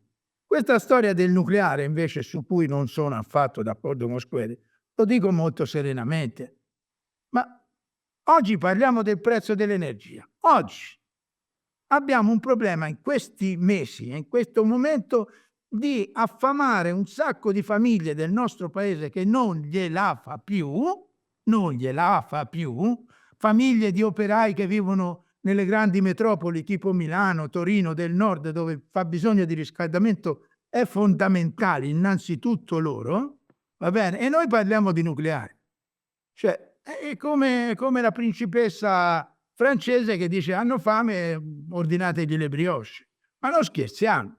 Queste cose sono terribilmente, ti lasciano proprio stupito, stupefatto. E in questo momento non abbiamo bisogno di propaganda. Ripeto, sull'auto elettrica, quello che ha detto non mi turba affatto, anzi ritengo che bisogna essere molto più pragmatici, tanto più che una parte delle auto elettriche possono andare a biometano, che noi sappiamo essere invece uno strumento fortissimo di decarbonizzazione e anche di stoccaggio di CO2 a livello dell'agricoltura, quindi è una strategia fondamentale.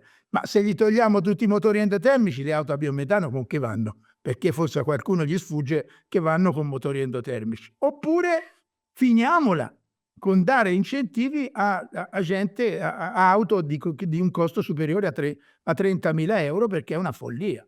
diamo incentivi alle auto elettriche, quelle a basso prezzo, e vedrete che si cominciano a rivendere in maniera diffusa anche nel nostro paese. Ma la questione, diceva bene Vergari quando è intervenuto per Radicom, insomma, è una questione proprio oggettiva. Noi non ci possiamo far prendere, scusate l'eufemismo, per il culo anche da queste imprese che ci mettono il costo della ricarica elettrica a 0,79, quella lenta a 0,79 al kilowattora. Non scherziamo. Cioè noi siamo, perché l'era delle rinnovabili, come diceva GB e come ha detto Attilio Piattelli, il contratto deve essere chiaro. Noi vogliamo un doppio corso tra energia rinnovabile ed energia fossile. Come si può fare? Con elementi di regolatori, oppure si può fare implementando anche con un organismo pubblico. Qui mi è piaciuta tantissimo l'intervento di Annalisa Corrado, che garantisca il PPA. Il PPA, per chi non ci capisce, è che cos'è? Un contratto che si fa tra Roggiolani, che in questo caso io ce l'ho il fotovoltaico, comunque un po' della consumo, e un'azienda che mi dice, e io gli dico, io per 10 anni la compro da te.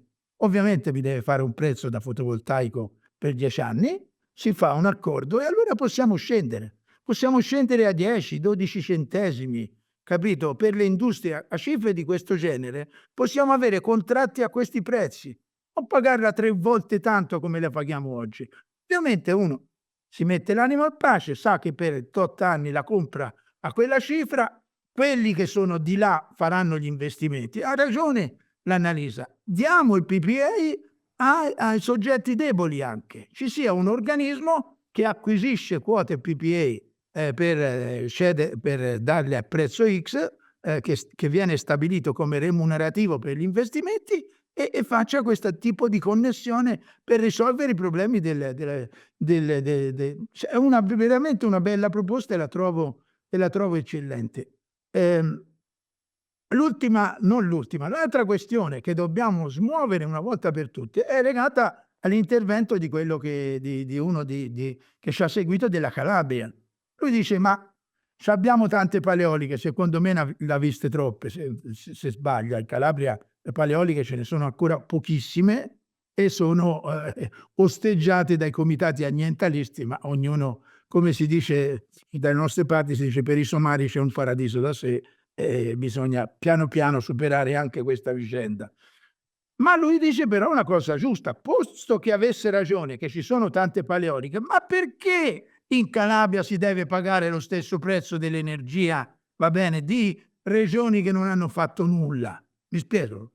Cioè, perché regioni come il Lazio, ad esempio, che con una serie di politiche demenziali è praticamente tra le ultime regioni italiane sulle rinnovabili, va bene? E insistono a dover pagare l'energia allo stesso prezzo di quelli che sono in Puglia, che oggi avrebbero diritto a un PPA generalizzato per tutta la Puglia, no? Voglio dire, un prezzo finalmente di quel genere lì. Quindi noi vogliamo, attenzione, che lo dicano le associazioni del coordinamento free, non è così scontato, perché se fossero associazioni che vogliono speculare, direbbero, ma col cavolo che voglio la separazione. Noi siamo più competitivi, quando il prezzo sale io guadagno di più, e a quel paese tutti quanti. No, questa nostra iniziativa è un atto di civismo straordinario e io per questo vi ringrazio. E ringrazio tutte le associazioni che hanno aderito a tutto questo, perché nonostante che noi difendiamo gli interessi del mondo rinnovabile, non lo vogliamo fare in nome per conto nostro, lo vogliamo fare in nome e per conto di tutti.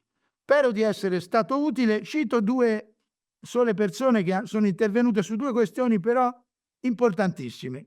Come diceva una Angelica Agosta di Ennovia, un'imprenditrice che lavora nel settore delle pompe di calore, che di una serie di innovazioni sull'efficienza energetica, che sta portando avanti un progetto Green Era molto interessante. Tra l'altro una delle aderenti all'associazione Arse, il cui Riccardo Bani non poteva intervenire per problemi purtroppo con sua madre che non sta bene, quindi mi ha chiesto di dirlo e di avvisarvi che solo per questo motivo all'ultimo minuto non ha potuto connettersi. Angelica Costa dice, ma perché si deve obbligare uno che mette una pompa di calore a fare un trifase da 6 kW. Queste sono idiozie elettriche che si facevano 18 anni fa quando ho messo io la mia pompa di calore. Tra l'altro, neanche volendo affrontare la questione che quando c'è un impianto fotovoltaico potrei, come si dice, contribuire a questo elemento, ma al di là di questo si capisce che poi l'energia ha una sua stabilità. Ormai tecnologicamente e per i consumi delle pompe di calore che sono crollati rispetto ad allora, nonostante che ora sono ad alta temperatura, è tempo questa cosa di rimuoverla. È una piccola battaglia di grande di grande importanza per una penetrazione diffusa anche nelle villette. L'altro è Maurizio Lunghi. Maurizio Lunghi è presidente di Procer, un'associazione che sviluppa le comunità energetiche rinnovabili e che da un anno si è battuto su una questione banale ma che Attilio capisce al volo, cioè ma perché quelli che entrano nella comunità energetica l'Enel voleva mettergli il doppio contatore, che non c'entra un tubo in questo caso con tutto gli altro, con quello che serviva come quando si fa un'energia rinnovabile con le esigenze di incentivi e di altri elementi. Questa cosa lui ha fatto una battaglia, anche perché alla fine sarebbero tanti i contatori in più da mettere, tanti i prezzi fissi da 30 euro, niente di che. 30 di qua, metti il contatore, spendi 300-400 euro, una serie di elementi, eccetera. Alla fine ha avuto risposta ufficiale, il secondo contatore non è obbligatorio e finalmente non si mette, non si metterà. Sono piccole grandi battaglie che il nostro mondo associativo, anche quello che ancora non è iscritto ai coordinato nel coordinamento FIS, sta facendo per fare spostare davvero in avanti l'interesse del paese. Insomma, il prezzo dell'energia elettrica e del gas proseguirà ad aumentare, non c'è dubbio. Visti sti chiari di luna e visto la grande capacità di difesa degli interessi nazionali da parte dei nostri governanti e di quelli europei, non abbiamo dubbi sul fatto che proseguirà a crescere e su questo non ci piove. Ma sia chiaro, come diceva qualcuno, not in my name, non il nome nostro. Quelli delle rinnovabili oggi vi dicono, cari signori, le soluzioni ci sono, le sappiamo applicare, siamo in condizioni di farle, è tempo di metterle in moto. Volevo ringraziare, so che Dario Tamburano è intervenuto, sarà con noi in questa battaglia a livello europeo e quindi nell'esposizione che tra l'altro faremo dal 17 al 21 come Cofuturo al Parlamento, e Annalisa Corrado, Girotto e Luca Squeri, non so chi altri c'erano di elementi della politica, che ringrazio davvero ma più di tutti, ripeto, complimenti, mi sono arrivati tantissimi complimenti per questa nostra iniziativa. Chiedo scusa a tutti per il fatto che non abbiamo potuto mettere online nella pagina di Ecofuturo, ma Jacopo Foci ha dato questa opportunità, una pagina da 300.000 follower, e vedete che in questi giorni questo nostro dibattito sarà seguito da centinaia di migliaia di persone, perché Ecofuturo è stata messa offline da Facebook perché abbiamo fatto un grave delitto, abbiamo fatto vedere il nudo, una vignetta di Altan. Non perché abbiamo violato la proprietà intellettuale, no, perché abbiamo fatto vedere il nudo. Per la famosa serie c'è l'intelligenza artificiale, ma anche l'imbecillità artificiale ce n'è parecchia. Grazie. Grazie mille, grazie Fabio. A questo punto ci avviamo verso la conclusione. Vuoi dire 2 parole? Direi che siamo alla conclusione, ormai siamo andati lunghi. Abbiamo fatto la maratona free a Sì, questo sì, punto. la chiamiamo maratona free, ma la chiamiamo conferenza stampa free. Quindi no, direi dai che ci siamo detti tutto, per cui possiamo chiudere l'evento. Perfetto. Grazie mille, grazie per tutti coloro che ci hanno seguito, anche perché hanno partecipato, hanno fatto domande sia all'interno del webinar Zoom sia sui social, e continuate a seguirci. Però chiedo un attimino ad Attilio di cosa succede ad aprile? Cosa succede ad aprile? Ah, beh, perché è vero, vedi, io non sono un grande promotore delle nostre iniziative, però ad aprile abbiamo organizzato il Green Energy Day, che è la seconda edizione degli impianti a fonti rinnovabili aperti a famiglie, ragazzi e a chiunque li volesse visitare, per cui diciamo appello alle imprese di mettere a disposizione quanti più impianti possibili su tutto il territorio nazionale per poterli far visitare soprattutto ai ragazzi, in modo che imparino e vedano come sono fatti e che assolutamente non sono brutti, ma anzi sono belli. E poi a tutte le famiglie, ragazzi e le persone che volessero venire, di registrarsi sul sito del Green Energy Day, che dà la possibilità di scegliere la tipologia di impianto, l'area dove andarlo a visitare e anche di programmare la visita con chi poi li assisterà. Bene, a questo punto ringrazio anch'io tutti quanti, ringrazio anche GB per il contributo sempre preziosissimo e a te la chiusura. Sergio. Benissimo, grazie mille. Rilancio un attimino, perché il prossimo, diciamo, step, di conoscenza delle rinnovabili sarà all'interno della grande agorà di K-Energy dal 3 al 5 marzo 2025, dove come coordinamento free abbiamo un ricco nutrito elenco di interventi. Grazie mille a tutti.